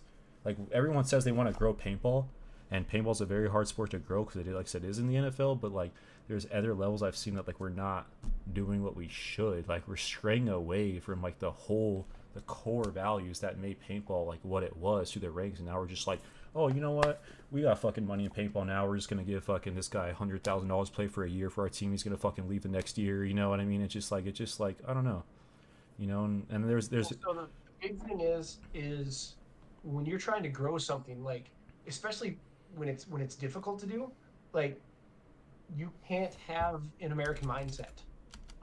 And I don't necessarily say that in a negative way. No, the American mindset is unique in the world, where we are all looking out for number one more often than not. You're right. Americans are relatively self-centered. We're definitely self-assured. We're definitely focused on me, looking out for number one type stuff. True. When you go to other countries around the world, you'll find a more community-based mindset. Okay. And I think definitely, especially with the Germans, you know, like I said, once you get in with them, you're in with them. You talk about, you know, the commitment to coming over to play Cup, you know, being so financially expensive, and, you know, like the flight over is, you know, 12, 14 hours, something like that, just to get here. I think a lot of the success of just the Beast Mode program is because there's a mindset of an obligation to the other people on the team. Like, how can I help you do better? How can I help him do better? What can you do for me? Not like, you know, what are you guys going to give me if I do this? But like, I'm going to help you because you need the help, or because it's, you know, something's lacking. And there's a spot to fill, or like see a need, fill a need kind of thing. And that happens globally. Hey, zip it, I'm the star here. Talking to yourself over there. My dog is getting mad at the fact that he's in the room. But he can't decide if he wants to come in or out. But like, it's an obligation to your team. Down at full range, like with Gulf Coast Ragtag, I'm definitely new. Well, I'm a seasoned dude now, but I mean, I've only been on the team for a year. Yeah. But I'm looking to see what I can do to make things better. How can I improve something? Like when I picked up, or when Beast Mode picked me up in Germany, you know, Ian was the go-to dude for, you know, everything. Like he carried all the tech responsibilities. He'd bring 400 pods to the matches. He'd bring all the snacks to the thing. I'm like, yo, what can I do to help you not have to deal with all of that? Well, those things get overlooked, and those things are the ones that make the winners and the losers. Those little things you don't think, the snacks and the watering, exactly. you know, and like those are the things that make the teams win. Just whoever can stay hydrated the most and just stay full, you know, and not be empty stomach and hungry, you know, and like it's I get it, 100%. Do you guys think that, like, I don't know if this is a fair comparison, but do you think like maybe the way maybe paintball isn't as like open or as accessible in like Germany as other countries? Do you think like that like brings people more, like they realize they have to like do more together to like be able to compete, or is that just kind of like a general like style of like life or family, you know, that you guys kind of like, you know, bring to the table? I guess what I'm saying, you know what I mean? Yeah, so I think it's more of the German culture for the family aspect. So Germany on Sunday, 99.9% of everything is closed. Okay. Sunday is a day of rest, and then they have restaurants open. So hold on, down restaurants. It's not just like things are shut down. Like, you're gonna get the cops called on you if you mow your lawn on Sunday. Okay. Yeah. Okay, that's great. That's crazy, bro. Yeah. So like, when you go to a restaurant in Germany compared to the U.S., they come to your table immediately. What do you want to drink? 15 minutes later, what do you want to eat? All right, you're done eating your food. Get out. Yeah. You better leave a tip, right? Yeah. Like, Yeah. Germany's not like that at all. We sat at a table for dinner for like 6.5 hours one night, drinking beer, talking, eating food, like this was just a Saturday. Yeah. So like the family community aspect of their culture is so much stronger than in the U.S. Okay. Yeah, I feel that. It's something to experience if you're lucky enough to do it. It's just like, we got to hang out for 6 hours, drinking beer, eating food. Yeah. And just talk. Yeah. And you know, next day we woke up, drove up the hill to the field and went to play paintball, and it was wonderful. That's what's up. Yeah, I think that's huge, because like, I mean, you know, I'm sure, you know, there's a lot of other people, you know, that are, you know, situation things, but I've grown up from, you know, a pretty like insane traditional Italian. Like, I've been pretty much raised by like, you know, Italian, 50% Italian pretty much, so it's like I understand like that family value, and like I try to, you know, like relate a lot of that to paintball. So it's just like interesting, like trying to see, you know, it's like, you know, where it's at and what's the best. But I think like, you know, gelling, like I said, you know, just getting everyone on the same page. I mean, it's all how every sport is, but I feel like I said paintball is just like I don't know, just like this interesting mecca. But I guess that makes sense, you know, just the culture, you know. And I wasn't sure if it was like more of like something where like things aren't as accessible. So like it could be part of it, you know. I don't know if like you think obviously paintball in the United States is way more accessible than in Germany on an overall scale, or is that not a good assumption? I guess it's more of my assumption than a fact. It's very accurate based off the laws, right? So you can't play paintball till you're 18 in Germany. The breakthrough point for paintball in the U.S. is cost. So okay, we can get into the cost. Yeah, that's what topic we talked about. Yeah, let's get into that. Right. Yeah. So in the U.S., for someone to start and try paintball, and I'm saying like they went on Groupon and got a discount for $15, 200 paintballs, a Tippmann 98, and a tank, right? And they're going to be there for 2 hours. They're still paying somewhere between $20 and $50. Whereas I can go to Walmart, buy a basketball, a soccer ball, a cheap hockey stick and puck, a cheap golf club, like, you know, pick a sport that's more mainstream, and it's going to cost me probably 5% of what it's going to cost me to just do 1-2 hour session of paintball. Okay. Yeah, that's damn. So and obviously, like, I mean, so is there manufacturers of like paint in Germany, or you guys get all the is all the paint shipped from here in a sense? I guess here. So you have Tomahawk. Oh, you get me. Conflict, and there's ProShar. Okay. And Verst out of Poland, but they're not local to Germany. They're all different countries within the European Union. Okay. So I mean, I don't know the conversions of like euros to USA, but like if you were basically to go like an average, let's say just like an average box of paint, like if you were to just go to like a local store, even like without discount, like, if you were just an average consumer, you go to paint like what would be like a box of paint maybe like in US dollars, I guess you'd say, compared to like if you were to buy in the United States, like about the same, I think. Okay. So like the permanent grade was like 55, 60 euro, Okay. which is about 60, 65 bucks. So you're not, it's not more difficult to get. And like the pro shops there are open during the week, but they run them as like actual businesses. So you're only going to get 5 to 6 days out of them. You're not getting Sunday. And then the fields generally aren't co-located with the store. Okay.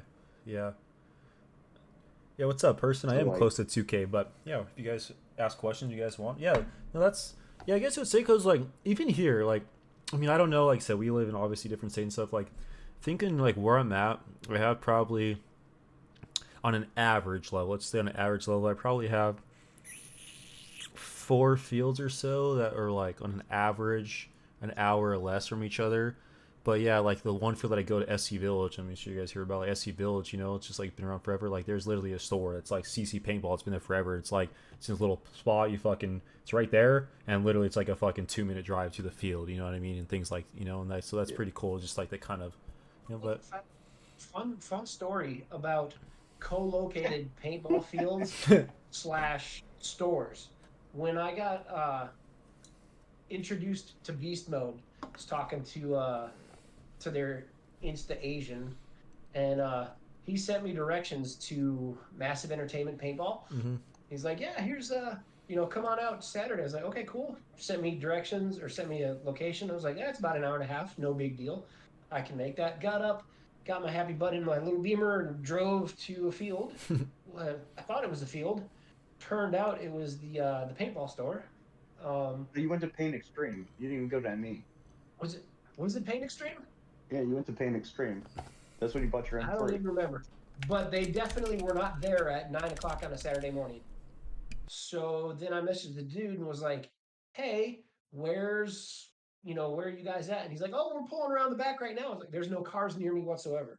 He goes, oh, I sent you the wrong address. The field is here, 2 hours away. So then I got to drive another 2 hours. No, it was ME, because I stopped and I picked up my M3 that day. ME doesn't sell M3s. No, I know, but Paint Extreme does. Yeah, Paint Extreme does. So I snagged it from Paint Extreme, went to ME. Joe wasn't at ME, so then I figured out where BB Han was, 2 hours away. Back the way you came. Back the way I came. Okay. Yeah. That was super cool. So the other 2 stores were closer to where my house was, near Frankfurt. They were like, ME was like 15 minutes away. The other store was, I think, 40 minutes away. And it took me an hour to get out to Han. It takes him like 40 minutes from where he was living to Han if he would have drove there directly. Okay. Well, so I got to tour interior Germany on my first practice weekend. Okay, all right. Well, I'm gonna take a piss and grab a beer, but we'll probably only be for another like half an hour or so. I mean, unless you guys, whatever you guys want to keep talking. I know you guys I'm on the West Coast, so it's only fucking 6:38 here. You guys a little bit, later. But I appreciate you guys talking. I'm gonna grab a drink, take a leak. But I would like why I step away for a second, even though I'm not gonna be here. We already talked about it. If you guys can talk or reiterate what you told me about like the branding or the logos or whatever for your guys' guns and stuff you were telling me about. You guys want to talk about it? I'm gonna take a leak real quick, and then you guys can talk about that. Hey, speaking of the M3, oh my God, you can't see it on there. So, a lot of misconception about the German F stamp, and on the Deluxe, you'll see it here. There's an import marker, the caliber, the German F stamp, and then the TM40. So all this is regulating it under German law that it's not a firearm when it's set to the proper configuration. So all they do is they change out the regulator spring or put a volume restrictor in it, and then they flash the board to not have the full auto setting in it, and then it doesn't have ramp. So you still have the capability to do like a Millennium mode which doesn't meet the criteria of ramping, and then it's also doesn't have capability for fully automatic. So there's no real physical change to the marker. You just have to get the import or the export spring, which is the standard spring you have in the US, and then you just have to plug in to reflash the marker to have the US settings. So that was fun and exciting. So I bought an M3 brand spanking new in Germany. Got to the field and was like, let's see what this hype is all about. Shot it shot it the first few times. I was like, wow, this recoil canceling bolt is pretty slick. I don't feel any kick whatsoever. Let's see what I'm chronoing at. And it turned out I was chronoing at like 210 feet per second. So chronoing at 210 is definitely a smooth shot experience. But in order to meet German federal law for paintball markers not being a firearm, I had to deal with two things. I had to deal with a volume restrictor buried in the back can of the gun. There's like a little Teflon donut that was literally hidden in the gun that nobody at the field knew about. And then they also put in a valve or a pressure regulating restrictor screw on the high pressure regulator, so I couldn't even adjust the HPR. So I had to figure out how to disassemble the gun and figure out why it wasn't shooting over 236 when I got it at first. And it wasn't even supposed to do that, but I was messing with the dwell and some other things. And then I had to take it fully apart to find this donut in the regulator. And then once I found the donut in the regulator, all the Germans were like, make sure you keep that with you at all times, because if the German cops see that you don't have that and they know you're supposed to, that's illegal. You're going to get confiscated. You're going to jail. Damn. So so if you were to like get caught, would they like take your gun and like open it up or something, or like they could treat it as a fire. Like Germany doesn't have the same protections that Americans do. So like in America, we have, the Fourth Amendment, protection from search and seizure. German cops can pull you over if they want to. They can go through your stuff if they want to, and there's really not anything you can do about it. I have friends that I played with in Germany that, even though they were compliant with the law, they would disassemble their marker in like 3 different ways,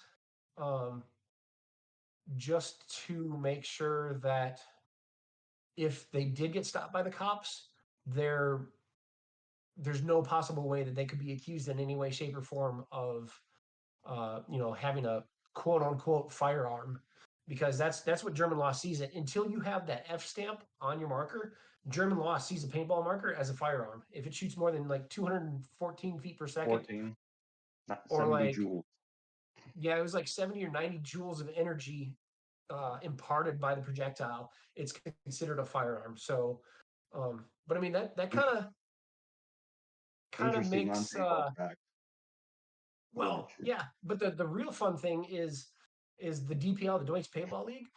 We've got all these restrictive, laws on the books or rules on the books about how you can't shoot a gun. Like a German paintball marker, can't shoot over 214 feet per second, can't have ramping modes.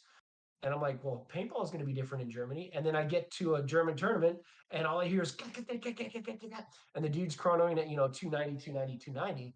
I'm like, wait a minute, but the law says it can't shoot faster. And they're like, oh yeah, we're playing with all illegal guns. Oh, well, that's fun and exciting. Like the last practice I went to in Germany, there was, I guess, a music festival happening a couple miles away. And Roland reached out to all of us and was like, hey, make sure you got your German guns with you. Because, Ian and I may have imported a few guns that were less than legal, according to German law. Yeah, may not have had a proper stamp.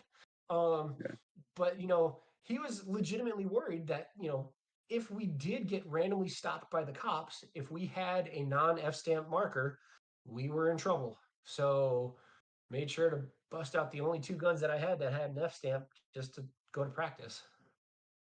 Roland said DPL rule is 214 with a tolerance of 87. Yeah, that's about right. So the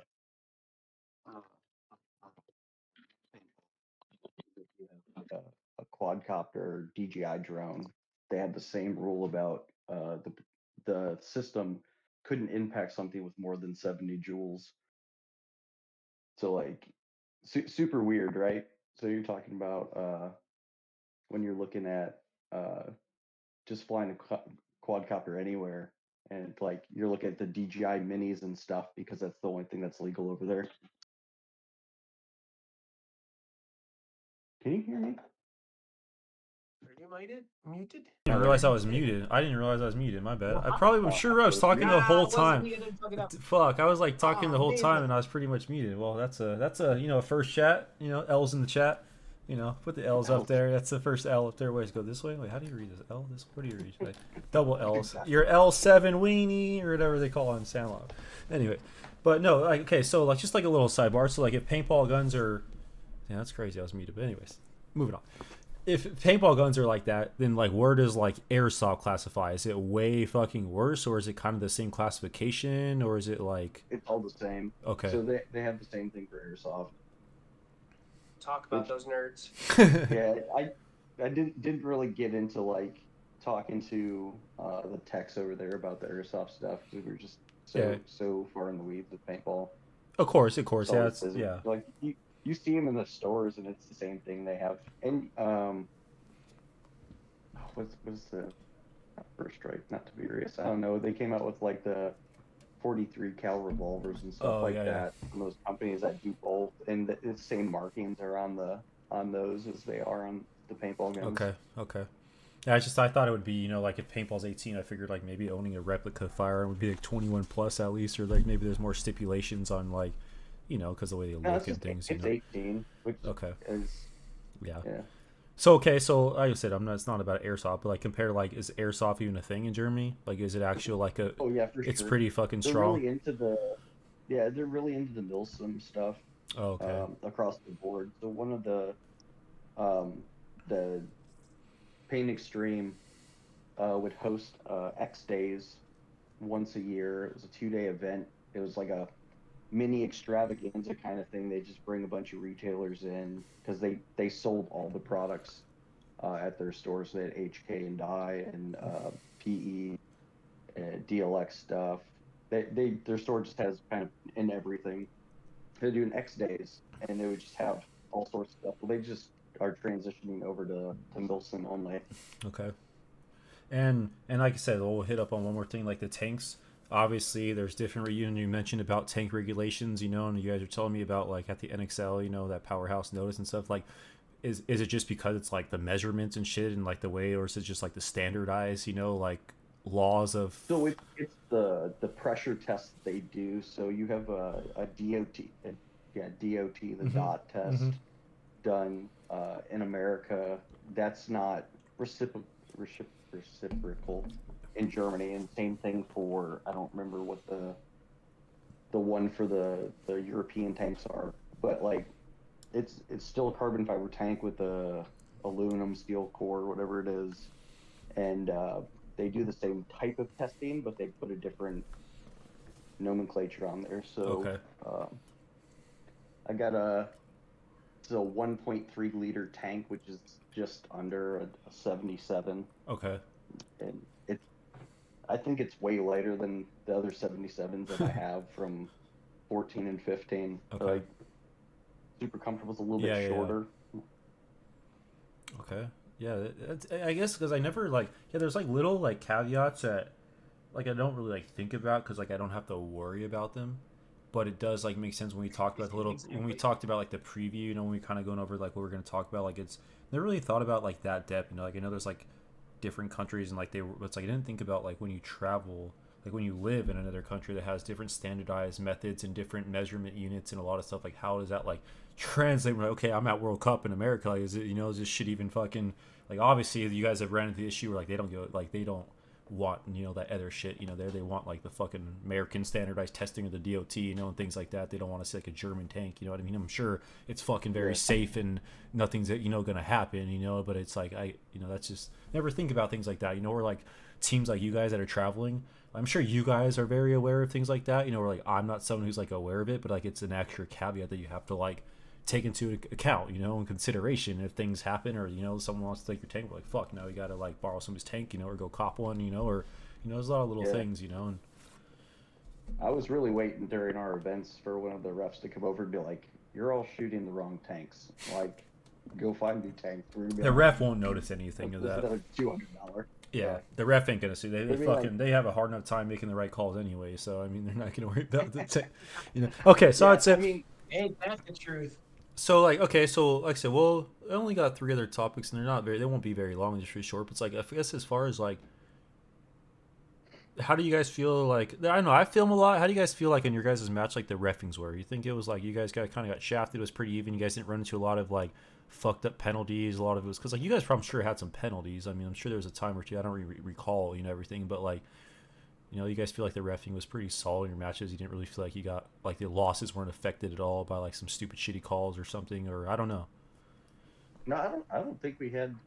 I don't even remember if we got any penalties. Yeah, I don't remember because I honestly I watch every single clip pretty much when I make those videos, you know, so like I pretty much watch everything. I don't actually recall anything I filmed. I don't remember you guys getting any penalty, if anything, maybe one at the most, but like we did. I don't think so, which is pretty fucking good. Solid. Which is good. Which is way better than last year. So last year I played He's ready for this one, all right?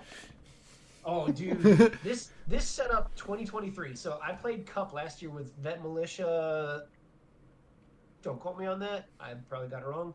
But my boys who aren't watching definitely know who they are.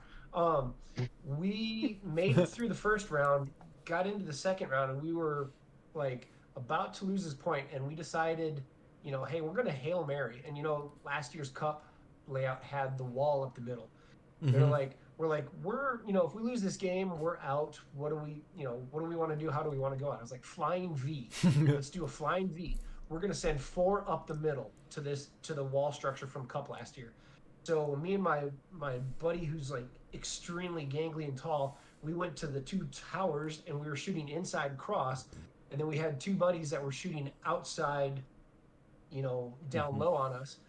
And the team we were playing, dude, we shot those guys like 17 different times. Like the reffing was I started shooting referees because they were standing on the side. Like I shot, like this one dude bumped out to the corner. He went from like home to the corner, and I shot him in a lane. And my dude that was on the opposite side shooting low smoked him while coming out as well. And the dude popped back out and started shooting at me. He got shot again, dude. So they wiped and they wiped and they wiped. Well, you know, eventually we got blown out because, you know, if you've got 17 different lives and the refs aren't calling you out, you're going to win. So they won. They knocked us out of the tournament. After the event when we shook hands, they're like, yeah, dude, you guys really should have won that. You smoked us all like 7 different times over. And then they walked away. Luckily, when the other team admits that you guys, we've been cheating and wiping and everything, and hey, fuck you guys, we still won. Like, monitor, but like I try to like the focal point, you know, like I'll turn my head away and I try to like be aware of what's going on, but like I don't like when penalties happen, I'm not like, fuck, what was that penalty, you know what I mean? But it's just like I've seen, like, it's crazy like being a paintball player and like and then like doing media and like see both sides of the table, and like sometimes there are fucking shitty calls or missed calls. There's other calls where like players are just fucking drama queens and like they want to fucking flag on every single thing. It's like, dude, shut the fuck up, you know, just play paintball. But it's a cool perspective, like doing media and like taking the outside approach, because we're all the same. Like we're in paintball, we're like, we fucking shot the guy, blah blah, talking shit. But when you pull yourself out, you're like, fuck, like maybe I was in the wrong at that point. I'm just screaming at a guy. I never actually like. There's plenty of times, you know, like my thing, I'm trying to stop him. All my YouTube videos, you'll see me like shoot someone, like, get the fuck out, shot the fuck out. It's like, but I never even like actually even shot the guy. I'm just like, it's like, dude, Brett, just like shut the fuck up. Like you don't need to say shit like that, you know. It's just like when you get shot. That brings in a whole different point. Yeah. Although it's a mental game. Like if I can make you second guess, you know, maybe you'll be like, wait a minute, and flip your hopper down or flip your gun up to look at your hopper, and your elbow hangs out for just a second because I as the shooter am so convinced that you're out. You're like, wait a minute, really? Oh, yeah. Did you get me? And then I've already got a stream in the air, and you're gone. Mm-hmm. You know, like Okay. it could be a mental strategy. Okay. I'll give you another another German tidbit. So they don't do flags in Germany. Oh, they don't. So, and any penalty, you get the first out, and the ref goes running across the field like this. So this last event, I normally play either a 1 or a 2. Mm-hmm. Played the 3. Now you play more back a little bit, or secondary, right? A lot. Yeah, I played the center. Yeah. For all but I think 1 point.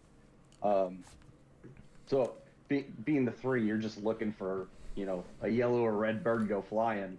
But like when you do it in Germany, you're kind of like looking at the refs on the back line, waiting for a dude to just go run across the field like this. You're like, there's at least one. So there's are the penalties generally like the same concept penalty wise, and they just don't really throw flags and like. They did, so there's no flag. The penalties is generally the same. I think the only like time a 3-for-1, a 1-for-1. I had different style of calling is when I went through like the CFOA, the Carolina something paintball Field league. owners. Mm-hmm. Yeah, Field Owners Association. There we go.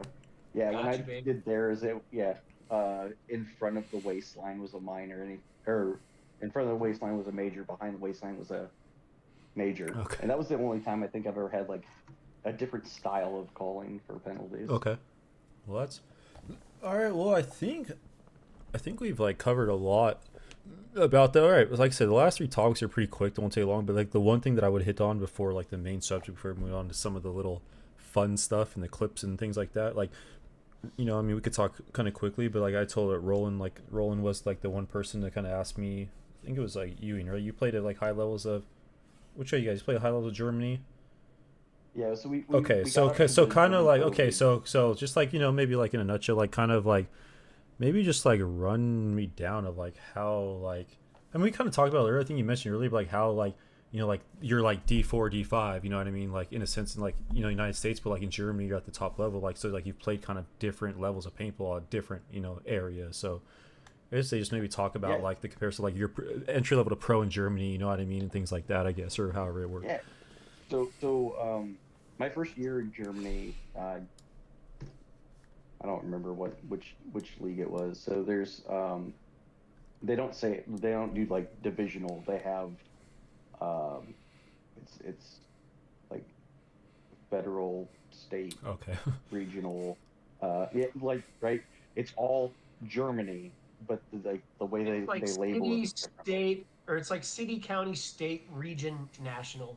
Okay. Yeah. Basically. Right, and that's how they label it. And depending on which one you're at, depends on like where they're going to host the event at, or if you're going to have multiple venues for the event. So doing the pro one, we did 2 different venues. The year before that, we were a lower division. We only did 1 venue because. They were hosting a different league at one of the other fields, and then the COVID year, Germany did it as 2 split years. So we did fall spring for 2 seasons because of COVID, which was super confusing. We played I think 2 events in the fall,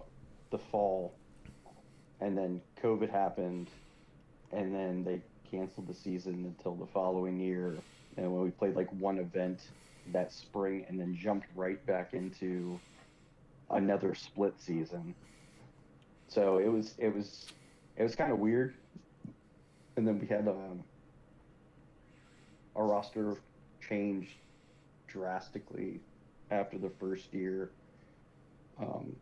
We had dropped a couple players, picked up Shu, Joe, who was an American, Ryan, another Air Force guy, another American, and then kind of fluctuated between people in there due to injuries and some other stuff. But Shu, don't text in the group chat, you weirdo. Me? He's telling more people to come to this podcast. Yeah. Exactly.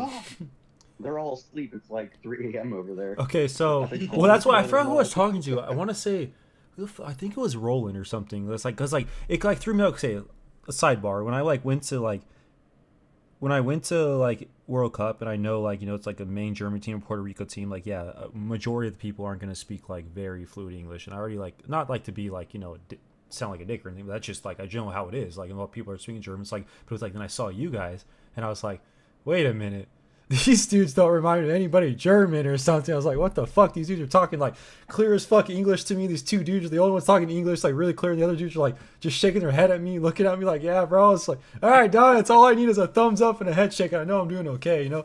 But it's like it's cool to like, you know, to be. But it's cool to like have at least like a person or two, you know, you guys to be able to like not like break the ice, but I'm not like walking a situation that it's just like anyone, you know, who am I supposed to talk to, you know? It's like, so it's like, it was, you know, it was oh man, it was cool, you know? So a lot, I would say majority of the guys that we've played on the team and other teams we played with, a lot of them speak English, and they're all very fluent in English. There's like small things that just don't translate well. Yes. So like, the hoodie, right, says "Go where the pepper grows." It in German, it's a ridiculous saying, and it basically just means "fuck off." So this is my going away gift. Okay. Because some of the idioms in Germany are just like, you know how the rabbit runs, and I literally looked at Roland and I was like, what did you just say to me? Yeah. Like, you know how it is, and I was like, what? Why didn't you just say that? Yeah. I did. You know how the rabbit runs. Yeah, like, wait, what? I've never heard of that metaphor. Like, you know. Yeah. No, that's cool. The better part is, like, we'd be sitting at a table after dinner, drinking a couple beers, and dudes start getting tipsy, and then they're looking at each other, and they're like, how do you say? And they say something in German to each other, and it comes back out in English, and you're like, oh, okay. Yeah. Trying to like finish a conversation. Yeah, because like some of it's fun, because like some of the teams, you know, there's like when I did you guys, and even when I did St. Pauli, you know, there was like obviously the people who were reaching out to an Instagram and hiring me, or obviously I could tell, you know, the communication's there, and it's like, it's cool. It's just like, but then it's like, it's cool to like be in the culture. But it's like when I just, like I said, when I like, you don't have to talk to me, you know, whatever, if I can speak my language, but the moment I get like a thumbs up and a shake your head and you're comfortable, when I get that smile, I'm like, all right, I'm doing a good job. I must be doing something right, you know. That's all that matters. But I'd say the last point on like that was just like maybe how did you become in like that pro? I mean, maybe you said that, maybe I missed it, but how did you become like at that pro level in Germany? Did you like start with the team? You're like playing lower. You're like, I'm gonna fucking play pro, or like you got pulled on, or like? No, man. No, the team showed out, and it was, so we started at that like D5, D4 level that first season, and every year we got moved up. We were hitting first places. So it's like an overall like team. Like you were like on the team. You guys are kind of like moving up the ranks, getting promoted together. It wasn't just like, hey, I'm a good fucking paintball player. Like a pro team reached out and let me be pros. Like you kind of did it through like the organic way in a sense. Yeah. So and the dudes you met. So Marvin, Julie, and Roland, myself, all like when I got on the team in 19, that was when we started progressing, and those dudes, we stayed together that entire time.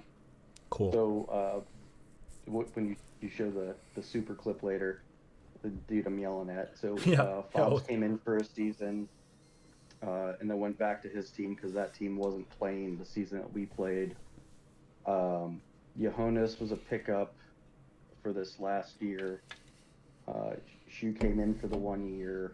Ryan and Joe Joe came in for a year. Ryan has been in and out for a couple years.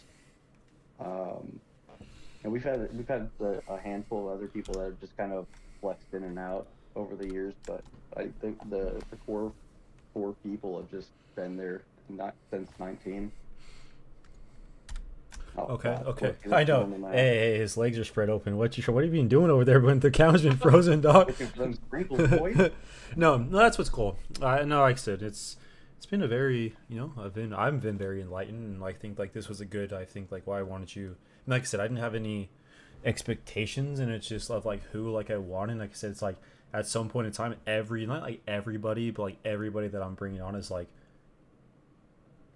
like we're not pro paintball players, you know what I mean? Like it's just like, but it's like I think like this is a very enlightening conversation. Like a lot of people can learn, especially divisional, and that's the biggest thing. Like we can't get the pros unless we actually have the fucking people at the bottom level, you know. And like I hope we like these conversations for anyone that's looking, whoever watches the VODs from whatever country you are, whatever, that like you kind of like can see the different levels and like maybe where you need to get at, you know, and you know certain levels. But I think we've talked a lot about like Germany and USA, so we might as well get you guys out of here soon and finish off. So what I'm gonna do right now is I already have it pulled up, so you guys can either commentate, you guys can do whatever the fuck you want when it comes to this. So this is gonna be Ian talking a lot, because if you don't already hear it, it's Ian coaching Fabs, which is sad because Fabs is a solid dude. He's my boy. Like, love that guy.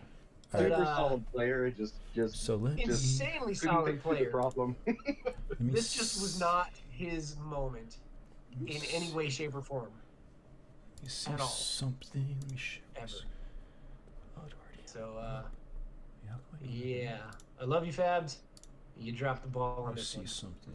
How come it doesn't show me what I want? Whoops, I didn't mean to do that. Sorry, guys. I'm trying to bring up the clip in here, but it's not. It's not the right. Show us the porn that you're not watching. Yeah, I mean, if you, Look at his browser history. Screens. Oh, here we go. I saw that. I don't know if you'll be able to hear this fucking audio though. Screens application. No, we're not. Hang on, let me see something. Let me see something, because I don't know if you're gonna be able to hear like the audio. You should be able to. Let me see something. I don't think you'll be able to see this. Do you see this video clip at all? Do you see this video clip at all that's up? Or is it just like a stream? I see the just the video folders. clip? Fuck, alright. Well, fuck, I don't know if I'm going to be... Let me see. I'm going to try to do the screen, but usually application shares audio. The screens don't share audio, but that's fucking weird. Let me try to... I wanted to get the audio in here, but I don't see where... Alright, well, wherever. I'm just going to pull up this clip. And if it doesn't have audio... I don't see audio, so we're just going to do screens. It might not have complete audio, but you can... Here you go. We don't need audio. It's Ian cool. Can narrate You don't hear audio on this, huh? beat. Do you hear I hear audio? the beat. Oh, okay, cool. Because usually on applications, you have to share applications on here to hear audio if you just... But here you go. Watch this whole event real quick. Oh, look at the boy. Look at how fresh you guys are, though. Sheesh. Here you go. I'm pretty sure this is the clip. Damn, it's dropping paint already? Dropping 2 pots at the bottom. It's because you guys aren't using Gen X. Those aren't even Gen X global pods, bro. That's why. It's Gen X, dog. Gen X. That's what happens when you don't use Gen X. You fucking lose paint. I think this is a clip. I'm not mistaken. Maybe not. Is this? This is it. This is, yeah. So I remember it's the very last clip of all the fucking footage. So I thought I'd film it sooner. Oh yeah, right here. Right here. Oh, first problem. Is that you in the center? Yeah, man. At the can? Okay. Yeah, that's it. And here we go. Watch this mindfuck right here. Watch the thought process. So it's supposed to be like a hard Dorito push. The motor on this guy went out like that point. So he takes it and puts it back, and he's just like, all right, we're good. Maybe something was stuck. And he's like, fuck, this power button's like... And then we're going to take it off again. We're going to take it off again. This is the best part right here.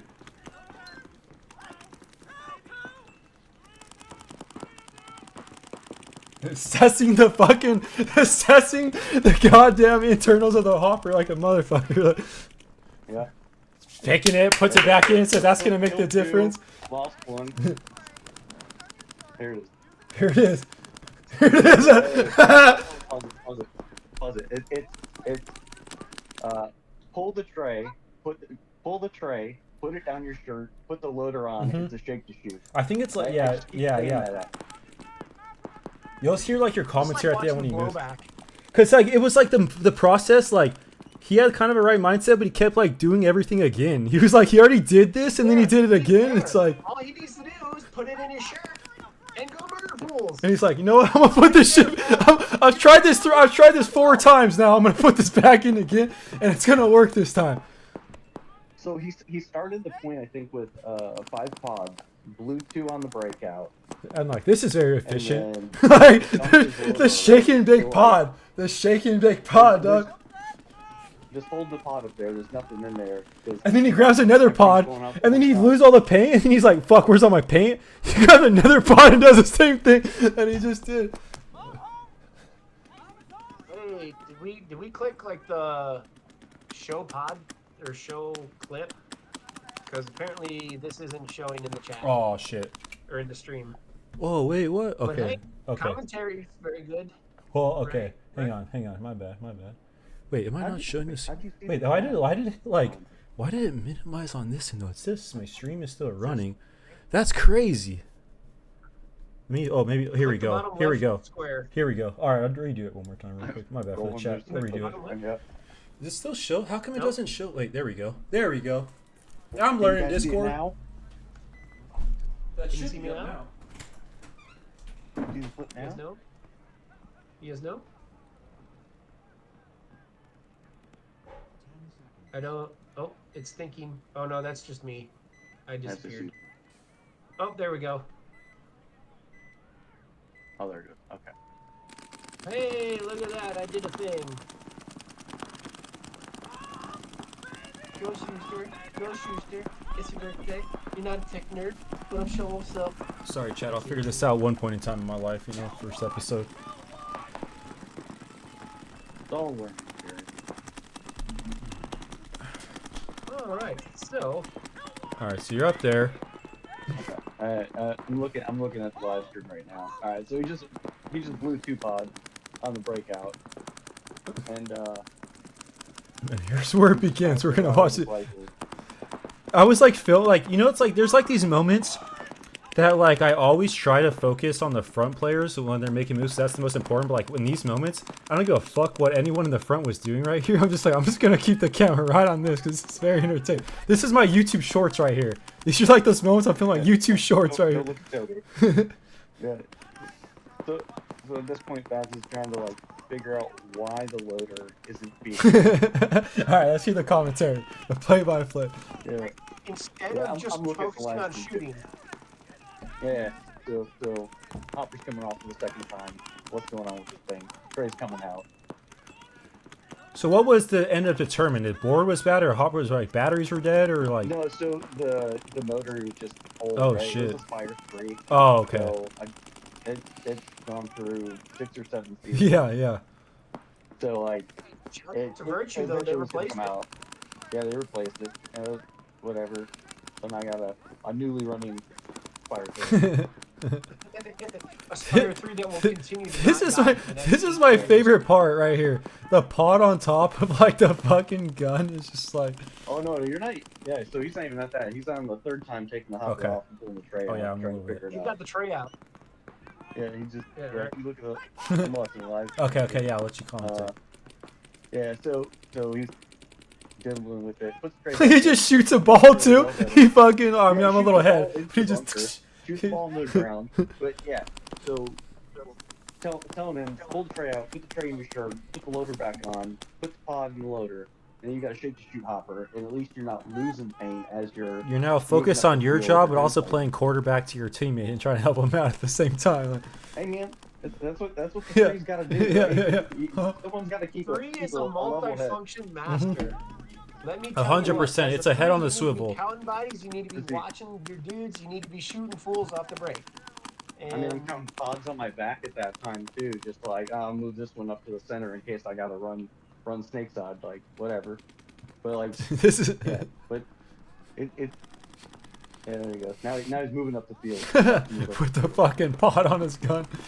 Yeah, holding the pod over the feed neck like crazy man. Like, It's didn't okay. even put the show back on, but it's okay. I was hoping you got like I was hoping there was like a one ball snipe on the tape or something. Yeah, No, I was- dude, in your no, he shoots cross you're field. I think talking at about the snake like hand. He's like trying to he's trying to figure out like, do I hold the pod? Do I have 1 feed paintballs? Do I put the pod on my gun? He's like having a hard time figuring out what he should do with that pod. Well, it was better. And then I get shot, you know, and then the cameraman gets destroyed, you know, why not? Oh yeah, right. It was better because as we were walking back off the field, the ref looks up and goes, where'd your hopper go? It's just like, I don't want to talk to you. But, Yeah.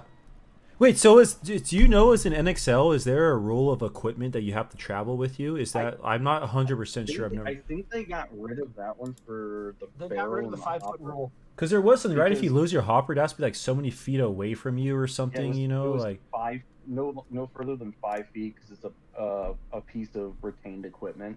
Mm. So I think they got rid of that rule because I know like Yeah, they got rid of the 5 foot rule.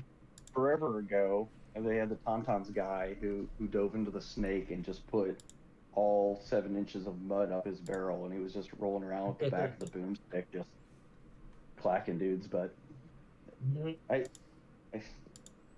feel both ways about it. It's just an object to shoot at that point. Well, that was the clip. Like I said, those are like these last couple things are like specialized things. So we're almost there. I say we'll go to the next one. The only 2 more little things. I would just say basically what for you guys. I mean, like I said, whether you guys have already kind of talked about it, so I'm going to talk about like what do you guys see as like whether it's aspirations, like goals, maybe like what you see yourself being in this paintball 2024, but like what do you think that like 2024 has in store for you guys as far as team tournaments, like what tournaments you guys kind of playing on, I mean, talk a little bit about what do you guys think the future of 2024 looks like for you guys. I apparently don't exist in the chat anymore, so we're just gonna say I'm definitely embedded in the panhandle of Florida with Gulf Coast Ragtag Army. We got 2 D4 lines this year, and I'm coaching D5. Okay. And I'm also a D5 shitter, so living the life, bro. Okay. Okay. That's all I got. So since I've been back, I've gone to South Maryland paintball a handful of times before Cup, but after coming back, I've just kind of taken a break, did some traveling, trying to get my house and everything in order because we bought a house coming back. That's sick. Just trying to look into finding a new team at the D3 D2 level, but not committed to anything yet. And so is that like what you're trying to do? You're trying to like what division you trying to do this year? Is it like you're trying to play a little higher up, or? I want to do D3 or D2. I'd prefer D2 just for that's some competition for sure. Events. Yeah. And I've played against some D3 guys here, and it's not different than when I left in 17, where I was just kind of like, you guys are. Some of them feel like just glorified D4 players. Nothing wrong with D4, D5 players, but some of the comments and mannerisms of players just kind of grind me a little. Yeah. Makes sense. Whoops. Well, are you guys planning on playing any NXL events this year, or is that not? You're not 100%, or that's just in the future. That to think about, like World Cup or something. You guys planning on playing World Cup again this year? Whether it doesn't matter what team it is. I gotta go to World Cup if Roland's going. That's gonna be the. Yeah. Cup is going to be mandated. If the Germans are going to fly back over, then I can at least meet them at Cup. You can drive the 8 hours. Must be nice. All right. Well, if you guys play 10 man or 10 man or mounds or whatever, 3 man, I'm down. All right. So sign me up. I think so. Real quick, big mishap I think for Cup last year for us was instead of doing the goofy, not you goofy, but the other goofy, like goofy mech stuff.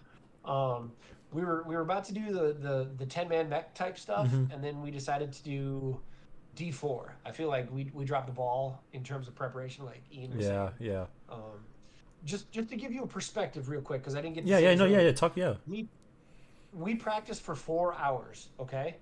The amount of beer we drank per hour of practice, 5 racks of beer per practice hour. And this was in Florida or when you guys practiced? This is in Florida. Dude, and with that humidity, like that shit was just fucking soaking through your body, wasn't it? You're sweating it out instantly or what? Like, no. He's just saying, if you just drink enough. And if you drink enough, you get...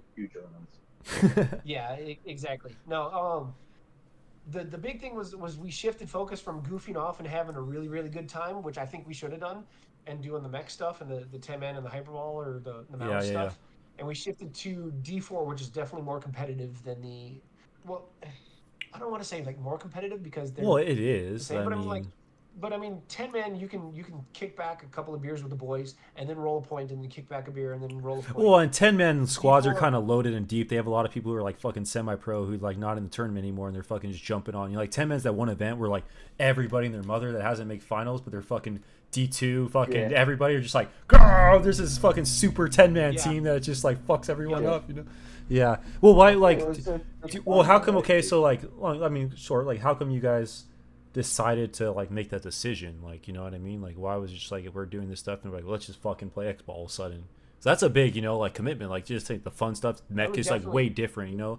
Like, I'll wait if for I was gonna Roland to say respond. Yeah. If I Okay. had to answer that question, I would have to answer in German, and it's like 4 a.m. right now, and I don't think they're functional.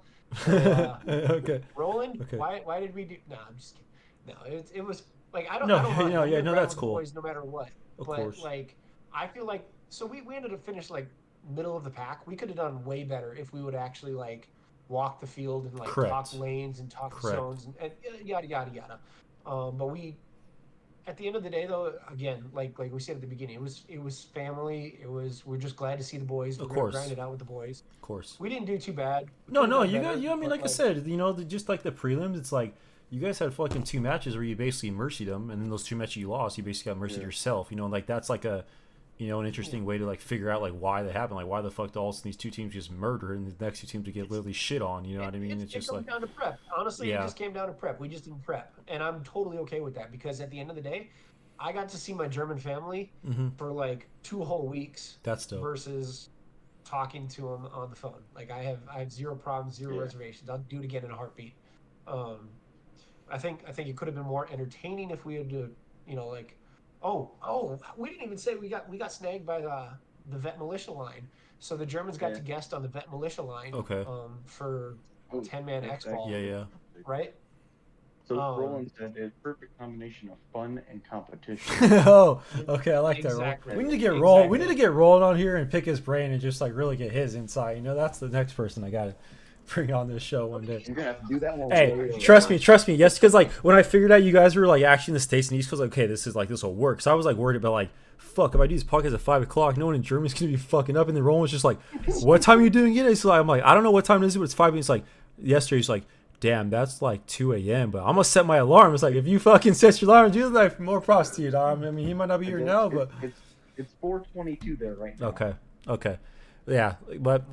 So I think that's pretty good perspective. I think I think we've hit it on. I think it's just, you know, it's just the preparation. And I think like, you know, when it comes down to paintball, there is a level of paintball that I will say is there is luck involved. You know, there's a little bit of luck involved as far as the refs, you know, and like sometimes, you know, you get that one extra penalty that's a very detrimental penalty, or if you didn't get it, you know, and even if you like didn't necessarily fully commit or don't think it's like valid, it's like it changes things, you know, and like a very, you know, and but yeah. So I think that's pretty solid. I think, you know, you guys have hit on the head. I think it's just, you know, I think the general consensus of what you guys have said is just, if you guys are out there listening, you know, preparation, like I said, like kind of what I've talked about, like don't just like get so comfortable with your team, or if you're starting a team or on a team, don't just like go every Sunday or Saturday and just like scrim. Like, you know, put in the time of work, you know, like it's like Don't be the coasting guy, man. Yeah, it's Someone like needs help. Exactly. Put in the time of work, you know, do your fundamentals, you know, and like I said, like, you know, the best pro players, best semi-pro players, but top line, like they're not 90, I'd say maybe 75, 85% of their practice, or like you guys said, reball, drilling, not reball here, but you know, I mean, just drilling. Like in the off season, these motherfuckers, yeah, I'm sure Dynasty and stuff scrimmage people like right now, and these from January to the middle of February until like NXL, like those motherfuckers are basically just like grinding, they're drilling, they're not fucking screaming people, they're not just trying to fuck people up, they're really like honing, like, and I think that's like what I've noticed like throughout the years when I've grown up. When I was a younger kid, like I was 16, you know, like on a team that was very good, but like a lot of the guys were, I was the youngest kid, I think I was about 18 and like a little bit out of college, and like so a lot of the guys were like 30 in their mid 30s, had construction jobs, you know, were fucking making $55 an hour. It's like where I'm in 2011, I mean, let's put it 2011, I'm working at Vaughn's as a courtesy clerk making $9 an hour. Well, fuck, dude, 1 box of paint is like half my weekly income. You know, it's like, so like when you know, so it's like when I like, exactly. So like when I'm trying to figure some things out, you know, as my career and like what I want to do in my life, and you know, like financial things aren't like the best, you know, as much as right now. But like the one thing I told my brother, like when I go to like a paintball field, I don't want to inhibit myself at this point in my life, especially being 32, trying to like figure out more of the fundamentals. Like I don't want to inhibit myself because of like money, and I don't want to like inhibit myself because of paint.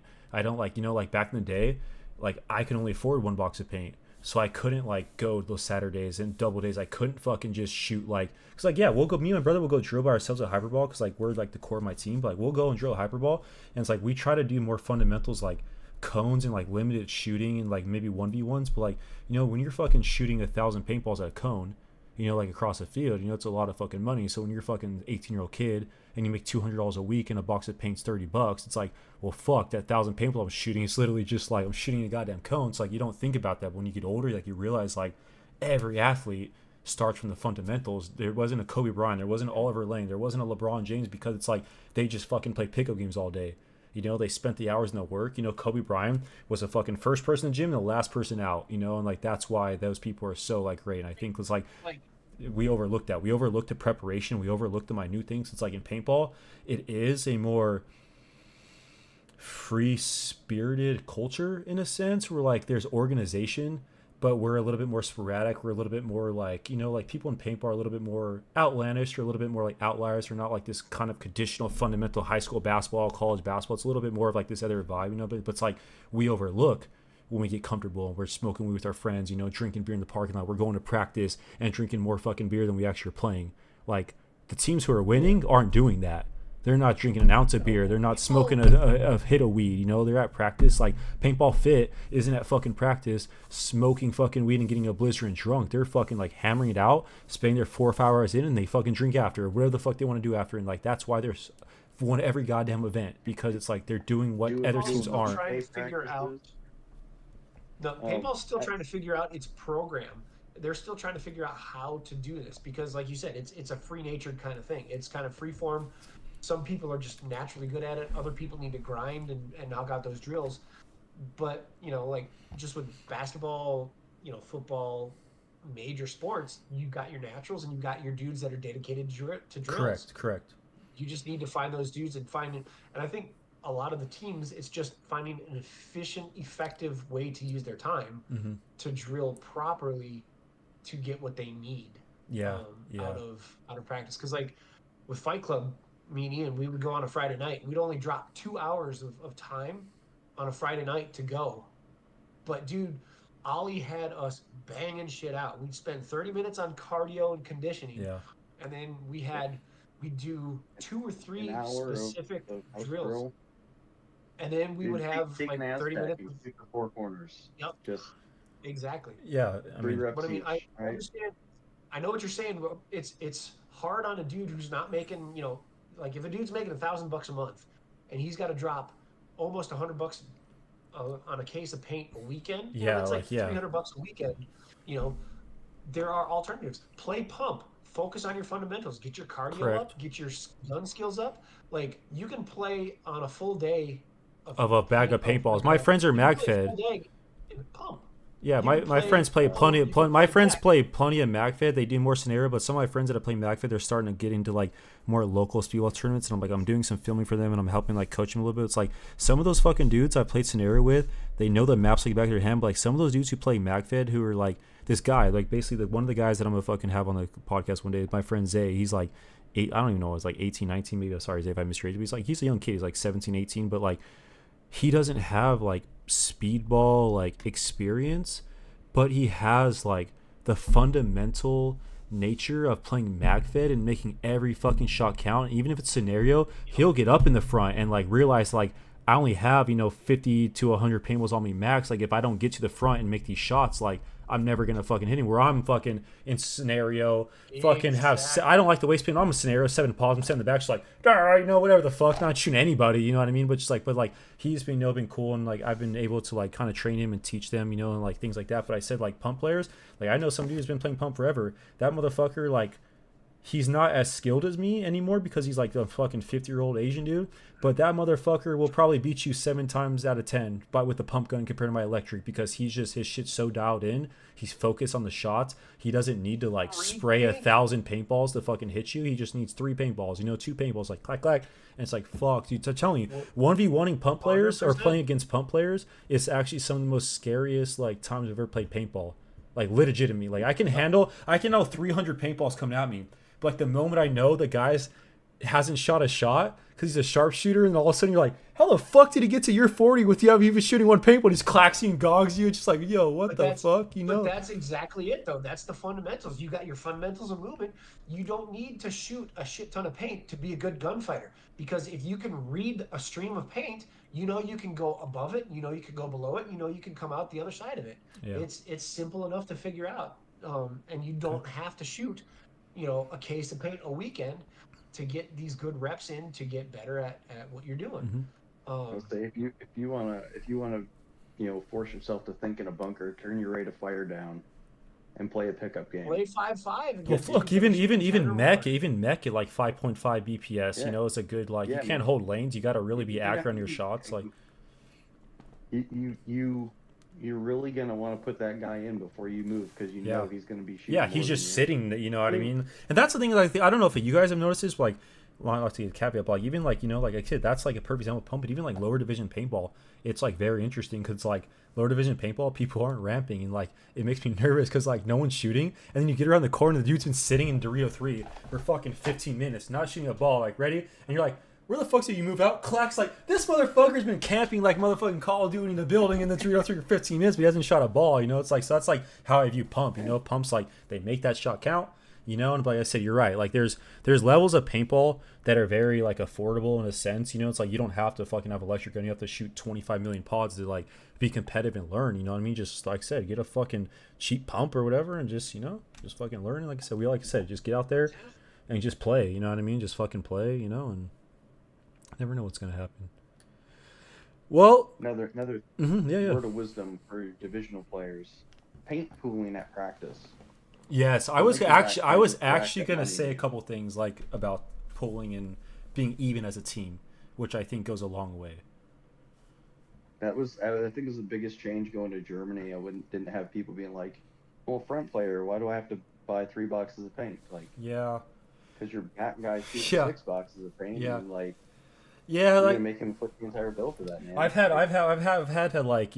like those discussions before, and it's like not a lot, but I've had those outlier discussions where it's just like, like on a 5-man X-ball, you have 8 people, but like I'm not saying like the 3 people sitting out are any worse, but it's like for whatever reason, strategic wise, you play certain people. Some people just don't play an event as much, but it's like as an event in a paintball team, you have to like realize like it doesn't matter if I shoot fucking 1 box of paint or I shoot 10 boxes of paint. Like we're a team and we're pulling it together. And like I've been in those situations where like people or like individuals like long time after events have like try to backtrack or like have those like conversations like, hey, like I haven't did this or I didn't fucking play this many points. It's like, I shot. It's like, dude, it's not like that. Like we go in a fucking tournament, you pay the entry fee, right, as a team, right? It's fucking 10, or at least for me, 10 people, it's $800. Okay, we're splitting up even. It's fucking, we pay 35 boxes of paint. I don't give a fuck if you shoot 1 box or 10 boxes. We're all paying equal, and that's just a way to just like ego chill yourself and just like, man. And like 100%. Like at practice and things,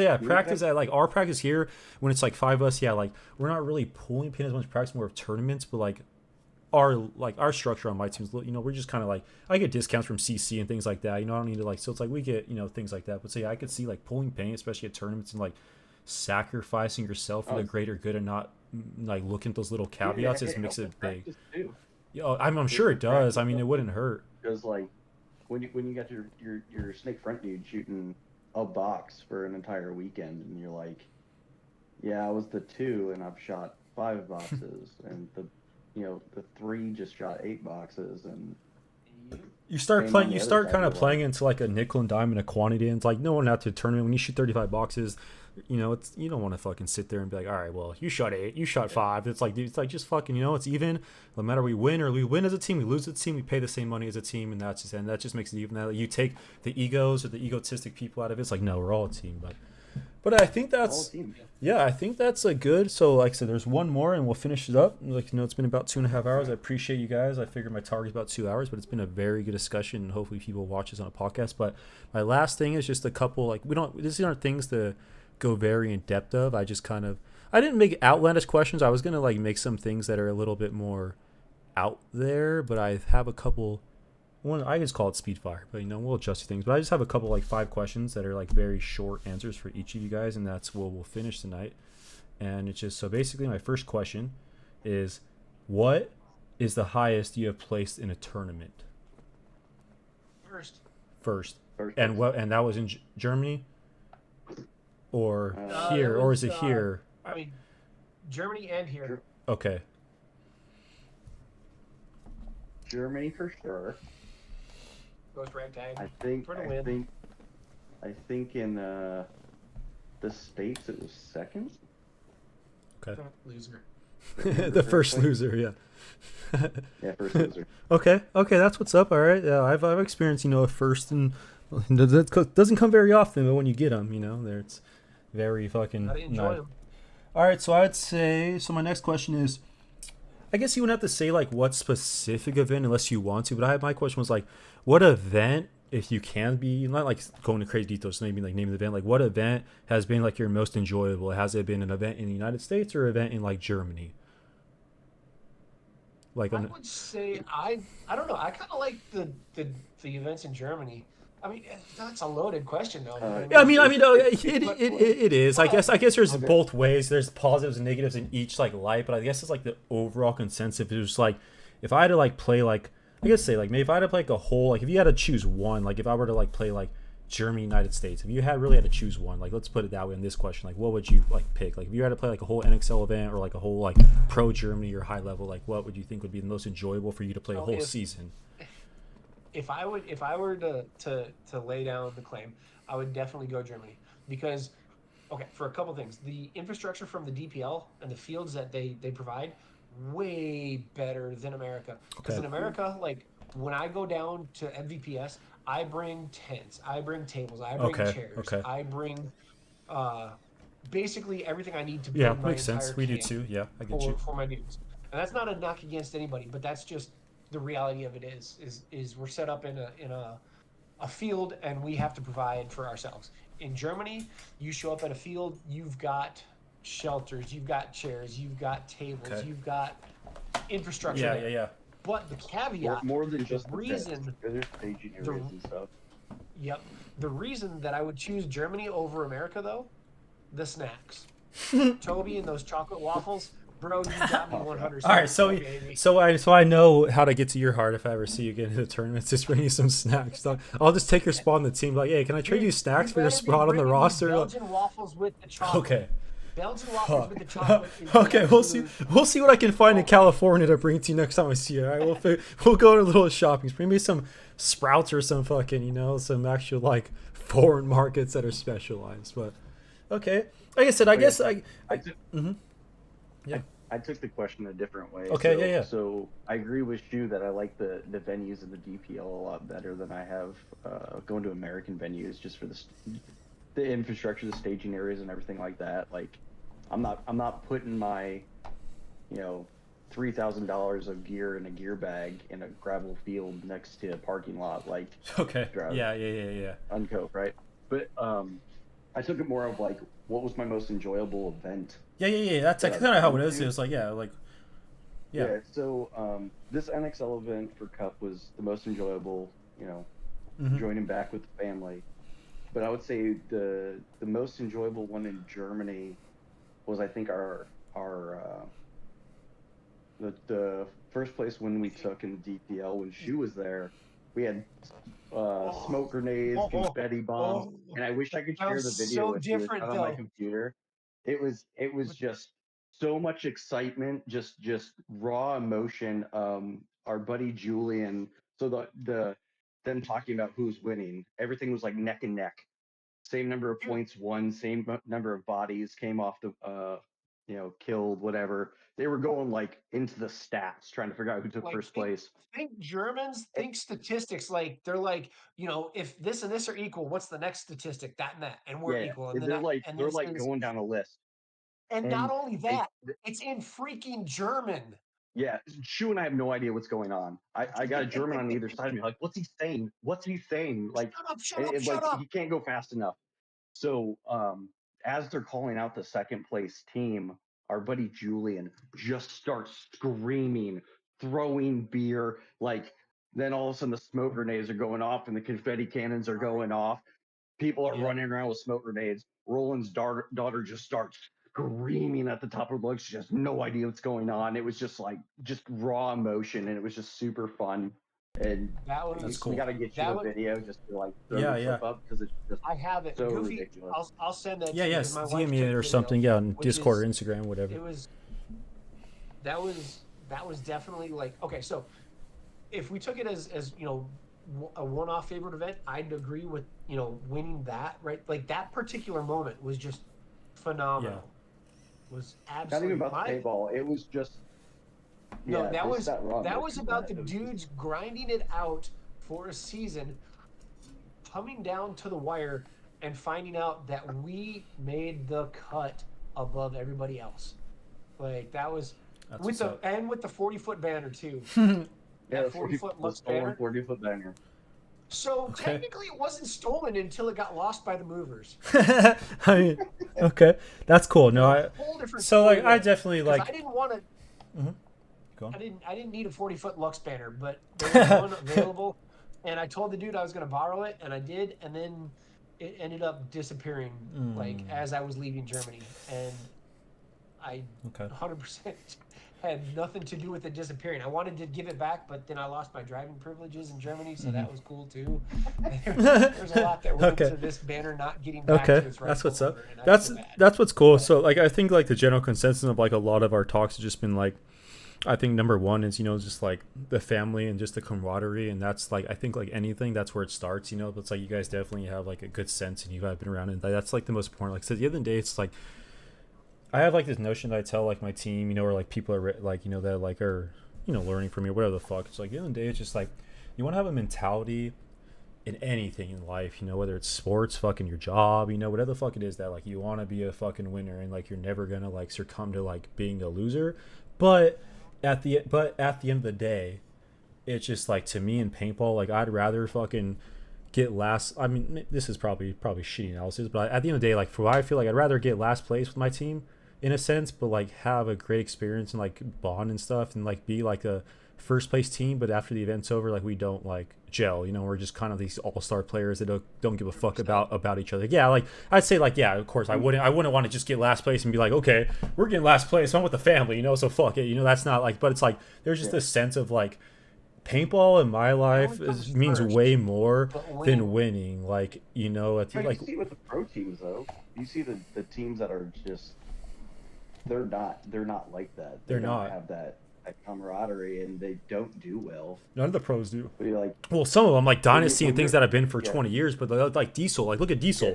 Diesel's a perfect team. Yeah. They spent fucking more money than any goddamn team in the pro paintball, and they literally, the first event, they fucking went 0-4. In the second event, they went like 1-3, and they just kept getting shit on, and and like Impact went on the run, and they were just a happy family, like. Exactly. You build the team mentality of the family, and you will succeed. Of course. And maybe you're not getting just first places, but you're going to be happier with the outcome than you are about, being with that I want to be on that first line of that first squad, and you're just and we're winning, but I'm not excited to go to practice. That's what like I try to tell people, like at the paintball, any sport, whether it's basketball, baseball, there's only so many people that can be like on a team, or like on the field, I should say, at one point in time. But like if you bring 8 people to an event, that doesn't mean those 3 guys are like shittier. That doesn't mean those 3 guys are like worse. Like I've always tell people, like, just because you don't fucking start, this is not like NBA basketball where like there's always going to be LeBron and Anthony Davis on the court. You know what I mean? Like there's a time where like the fucking best 5 players are going to play like shit. And I'm going to fucking pull those motherfuckers. But like even if LeBron James plays like shit, you're probably not going to pull LeBron James. because he has, you know what I mean? So like it's just like this weird dynamic, but it's just like, yeah, it's like at the end of the day, it's just like those three players have to understand that just like in any team, those three players are almost more important in a way than the players who are starting, because it's like I'm someone who like I like to play, but like there's certain moments where like me and my brother, we're both like about 6'1", 6'2", and like we play, you know, like Dorito twos and like snake twos and back centers, and it's like, but there was like a tournament where like we were just setting me up the middle, and like for whatever reason my brother is a little bit more, I'm more of a power shooter, my brother's a little bit more of like aggressive off the breaks. Like just in that moment I saw like our team was like fucking killing it, and even though I'm a starter and like one of like the main managers, like the last team, like, you know, very like involved, like my homie, it's like I was able to fucking sit out a whole match because I realized I was the better. I realized like fuck, like my brother, like I did okay in that position, but then like my brother, I sat out a point because I needed a breather. My brother played, and it's like, why the fuck am I gonna like be selfish motherfucker and take my brother out? My brother just ran up to the 50th break, killed 2 people with the snake, and I didn't do that the last couple of points. It's like, so like I'm big, so like that's the biggest thing, like just to like realize like sometimes you don't have to be on the fucking field to make that impact, and that's where like you build a team. That's the mentality right there that a lot of Americans don't have. We want to be superstars. We want our time to shine on me, focus on me. There are, it's not about you. Like every time to a fault, I go to a new organization, a new place, a new thing in life. My first thought process is how can I make this better? What can I do to make this unit, this team, this organization, this place better? Is it by being a superstar on the field? Is it by sitting out a game? Is it by sitting out a day? You know, like what, at the end of the day, is it the team that matters, or is it my feelings that matter? Do I want to be the superstar? Because if I want to be the superstar, then go be a fucking D6 shitter and shit and just exactly. Or focus on what the team needs from you. And if you're not meeting the needs of the team to succeed, either get out of that because your ego can't handle not being the superstar, or you go and you do what the team needs, respect what the coach says to do, and that's it. And I got a story for that. Yeah. So one sec. I'm listening. I was staffing for one of the teams in DPL, and there's the Splat Dragons up at Han. So the field owner, Luca, is a shooter. This dude shoots dudes off the break like no other, and he was having problems with the, you know, issues on the field. The air stations weren't working right. The refs were having problems getting to certain things, this, that, and the other. Well, he goes to our former coach Marcel, who was coaching them at the time, and was just like, I need to sit. I'm having too many problems with the stuff going around on the field. Head's not in the right space. I need to sit out. It was his personal call to sit out because he knew he wasn't in the right headspace, and it was a very mature decision on his part. Focusing on everything else that needs to happen. Yeah, exactly. He knew he needed to. His head wasn't in the space for the game. He knew the field needed to work properly, so he's like, pull me from the match. It's fine. This person can take my spot. They're going to do a good job. I'm going to focus on this and not put the team at a detriment. And it's just a mindset you have to be in. Yeah. Well, I think I have one more. That's a quick question. There's 2 more. That's just, I think we've already hit on. So I think my last one is like kind of that 3 hours. Let's go. Hey, we're there. Hey. First one, 3. Hey, we got 13 minutes and we're done. All right, chat. 13 minutes and we're done. I really appreciate you guys. You know, I said the time difference. I appreciate, you know, like I said, I don't know your guys' life and jobs and what you guys got to do in the morning things, but I really appreciate you guys. You know, retired as fuck. All right, well, I guess I can have you as a co-host all the time then. You know, I'm just kidding. Hell yeah, let's do it. No, but I really do appreciate it. It was cool to like reach out to you guys. You know, kind of just like be so easygoing, and like I said, Roland was like, you know, saw my story and was like, you know. Like I was gonna have a little bit of everybody come on, but he was like, you know, once like I think like these 2 dudes, you know, would have a good insight, you know, like playing different leagues, you know, you guys have been kind of through the ringer, you know, pro, you know, high levels of Germany, you know, and playing as low as D5, you know, in the States and things like that. So I think you guys are 2 great guests, and I think it's like a perfect opportunity for the first episode to really just like showcase everything about paintball, you know, different countries and things like that. So I appreciate you guys spending the time, but I'm trying to figure out another rhetorical question, but like a third question I wrote down was kind of fun. What was to say? Okay, if you guys, let's just say an average tournament, if you guys find yourself in a 3v1 situation, how many times out of 10 would you pull it off? What division is this? Let's just say D4X ball. at NXL? Like, if there was 10 times in a situation where you were 1v3, how many times do you think you can actually potentially probably pull it off? Is it Sandbagger D4X ball or? What did you guys play in? Just imagine the tournament you guys were in. The tournament you guys were in at NXL. Let's just put it that way for a standard. Like, so I'm sure you guys have had some situations. I mean, it's like a question. There's not right or wrong. You know what I mean? Okay, so about 2 out of 10 times. Okay. I think I could hit 3 out of 10. Okay. I think I could hit 3, maybe 4 if I'm really feeling it. If the paint's good. I mean, you guys are the team that has a 4-pack, a 3-pack, and a 12-pack in the same game. So I'm sometimes, I don't really wonder, what's actually the counts and stuff. But those are just the beers. Okay, hey, that's a very humble. Like, I didn't expect you guys to say like 9 out of 10 or something. That's a pretty definitely a humble response. I say a 3v1 is very hard, but if you can pull it off 30% of the time in those situations, like that's a pretty good percentage. So it's like that was like kind of like some certain things like make you guys like think about. My other 2 questions were like any plans on playing NXL event. We kind of already talked about that, and I guess my last question was like your best moments of paintball. But I think we've like talked about like I think we've like hit on a lot of the history, things like that, like what we've enjoyed, getting over. So I think those last 2 questions are like kind of null and void. But I don't know. I just like to throw a third question. But I guess I don't think I have anything. I mean, it's a quote from Vin Diesel. Family. Hey, quote of the year, chat W right there. Family. All right, that's the motto. Family. Build the team around a family, and you're. So I'd say the last couple minutes we'll close this up soon. Is there anything that you guys would like to tell? What's the chat got? Chat got questions? Chat asked their questions. We got about 1 person chilling. We've honestly, let's see right now we've held. I mean, I'd have to check the stats after, but I think like looking at this, we've had like upwards of max of like probably 13-14 viewers, and we've been averaging about 8 to 10 people per the whole. Like I basically put the pop-out chat. I put pop-out chat and I cover all the statistics, and I've checked every once in a while, but like when I stream, sometimes it's like I don't like to look at statistics. If there's 0 people or 100 people, like I want to have this conversation no matter who the fuck's watching. So like I don't look at the statistics, but like looking at it, we've had pretty much 7 to 10 concurrent views for the whole stream. We have 60 total views, 8 likes. So I think it's a good first episode.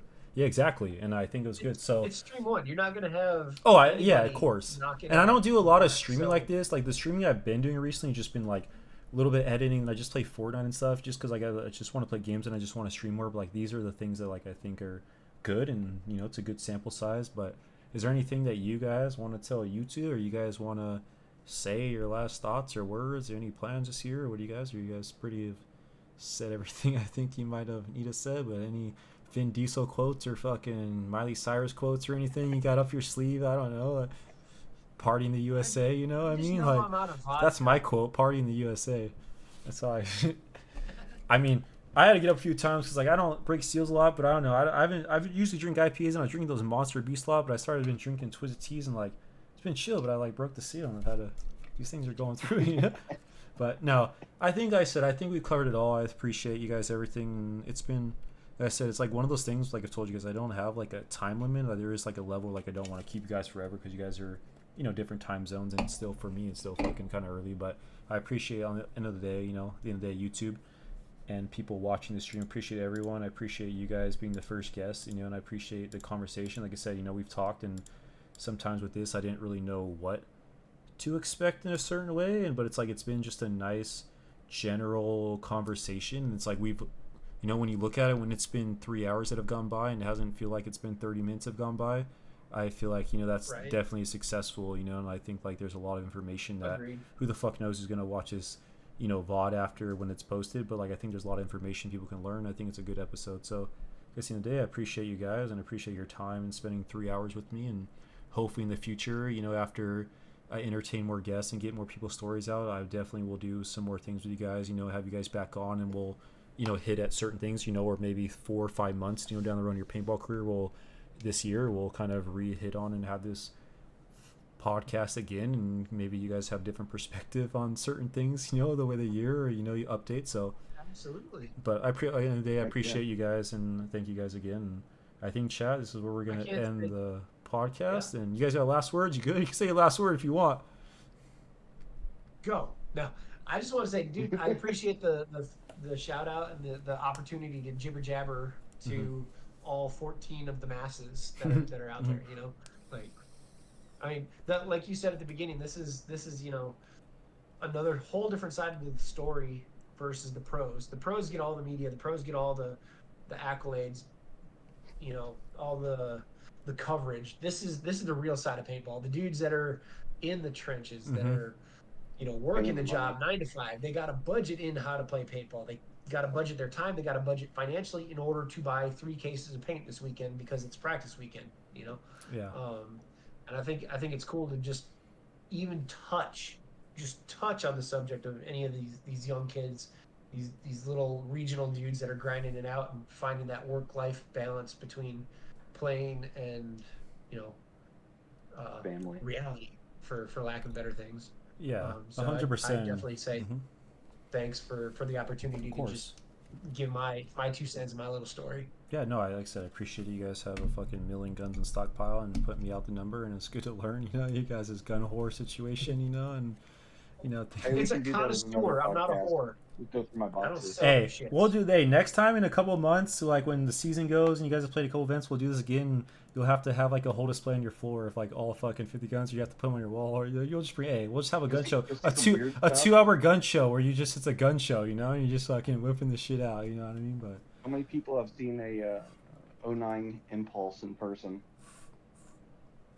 Probably not a lot. I've seen one, but probably not a lot. Okay. I actually, speaking of impies, I don't even have an 09. I have like an 05 that just showed up in the mail. So it just showed up in the mail. Just showed up in the mail. Yeah. Just like just happened to show up. Well, no, wait. We're talking about guns that just show up. Who knows what an ICD ProMaster looks like? I know what that gun is. Yes, I'm not the memory, like the image in my mind isn't very familiar, but I was around at least when that gun was like at least talked about back in the day. Like I know what you're talking about. Like I don't know the physical gun look in my mind, but I know like the name and like know of that marker. But I'd have to look up a picture to really see what it looks like. Enemy clones, the System X enemy. You know what I mean? Like I said, you know, it's like even I'm 32 years old and I played paintball for a long time, but I think like over the last 18 years of paintball, even though being out 6 years, I've seen a lot of changes and I've seen a lot of OG shit, and I've seen a lot of crazy technological changes, and I've been around for a while, so like you know. But if you want to do a fun one, you should have Ian and I back to talk about paintball technology and how things have changed and how much eye pipes suck. Yeah, no, I think that was like one thing we kind of talked about in the preview thing. So I think like now that like, you know, like a lot of these streams, I want to get people on that are kind of, you know, tell their stories. You know, like I said, like all these questions that I've asked you have obviously pertained to like you guys and, you know, the clip of the day. I think like the clip of the day and things like that. You know, like all of these titles, Chow, are going to be changing. They're just like the graphics will be a little bit. I think it's a sick little setup, you know, but I think like there's going to be some fun things. You know, there's going to be pertain, you know, like Germany versus USA, you know, and World Cup and like things, but like there's also going to be fun things that like anybody. I think I'm always gonna have clip of the day. You know, I feel like the speed fire questions were fun. You know, ask some random things. So I think it's like one of those things where it's just like, you know, we watch like, not to talk shit on anyone like else. Like, you know, I want everyone to grow, but you know, you watch like all these like spick and span shows and all these people who are like are pro hosted and are pro, and like you learn a lot, but they do talk about so much of like the pro politics and like the pro bullshit that I think a lot of us at the end of the day don't really give a fuck about. We're trying to fend for our lives and we're trying to, you know, figure out our own paintball thing. And like I said, I pay tons of pros, but I give a fuck less like what dynasties paint, you know, like how much paint they're shooting and this and the politics. Like I just like, that's why like this podcast is like different, and like I have a, you know, getting a following, but like I want to be like someone who just showcase, like I said, all levels. And yeah, like we're gonna talk about, you know, some controversial topics here and there, but it's just about like telling stories and not about the fucking pro. We all know what Dynasty and Oliver Lang and all these other fucking teams and shit are doing. You know, we see it. Like there's no point of like keep pushing the boundaries. I'm not a fucking like, I'm not trying to be the dude like play the game and all these other people are like trying to be like the ESPN of paintball. I don't give a fuck about these trades. I don't give a fuck about what pro is signing an $80,000 deal for a year to fucking quit after the second tournament, you know, and move to another team. I don't give a fuck about that. You know, I give a fuck about you guys and the people who are like grinding, the people who have like played in other leagues and things and are just like, you know, and it doesn't even fucking matter. Like I don't give a fuck people trying to play pro or like, you know, gain. It's just the stories and the life. And I think people adapt and people like watching this shit more and about learning about people's lives and how we grow, instead of just like, yeah, this guy's a fucking pro, he's sponsored, we know he fucking shoots people for a daily living, like we've already heard everything he said over the last 20 years. It's like, let's tell some new sides, you know, let's talk to the people who are actually trying to come up, like you said. Like, but anyways, I think we've hit about 3 hours, and I appreciate all you guys. I think we'll chat. I will end the live stream and be there, and a little longer than we thought, but it was a good conversation. Like I said, hopefully, you know, every guest that I have, there is no time limit. You know, there's a structure. I'm not going to have these fucking things go 6-7 hours, but if it happens, it fucking happens. But, you know, like I said, the 3 hours is very impactful, and hopefully you guys have learned something from this, and hopefully you guys watch the VOD and show the guys some love, and hopefully you guys have a great next year. And we will definitely, so we talk, you know, Instagram, where you guys are always see my shit, so we're always in talk, but like I'll have you guys on in a couple of months or something, you know, and see where you guys are at and how the events, you know, things are going. But like I said, I appreciate you guys, and Oh, good, man. I'm gonna end the stream, and Thanks for having us. yeah.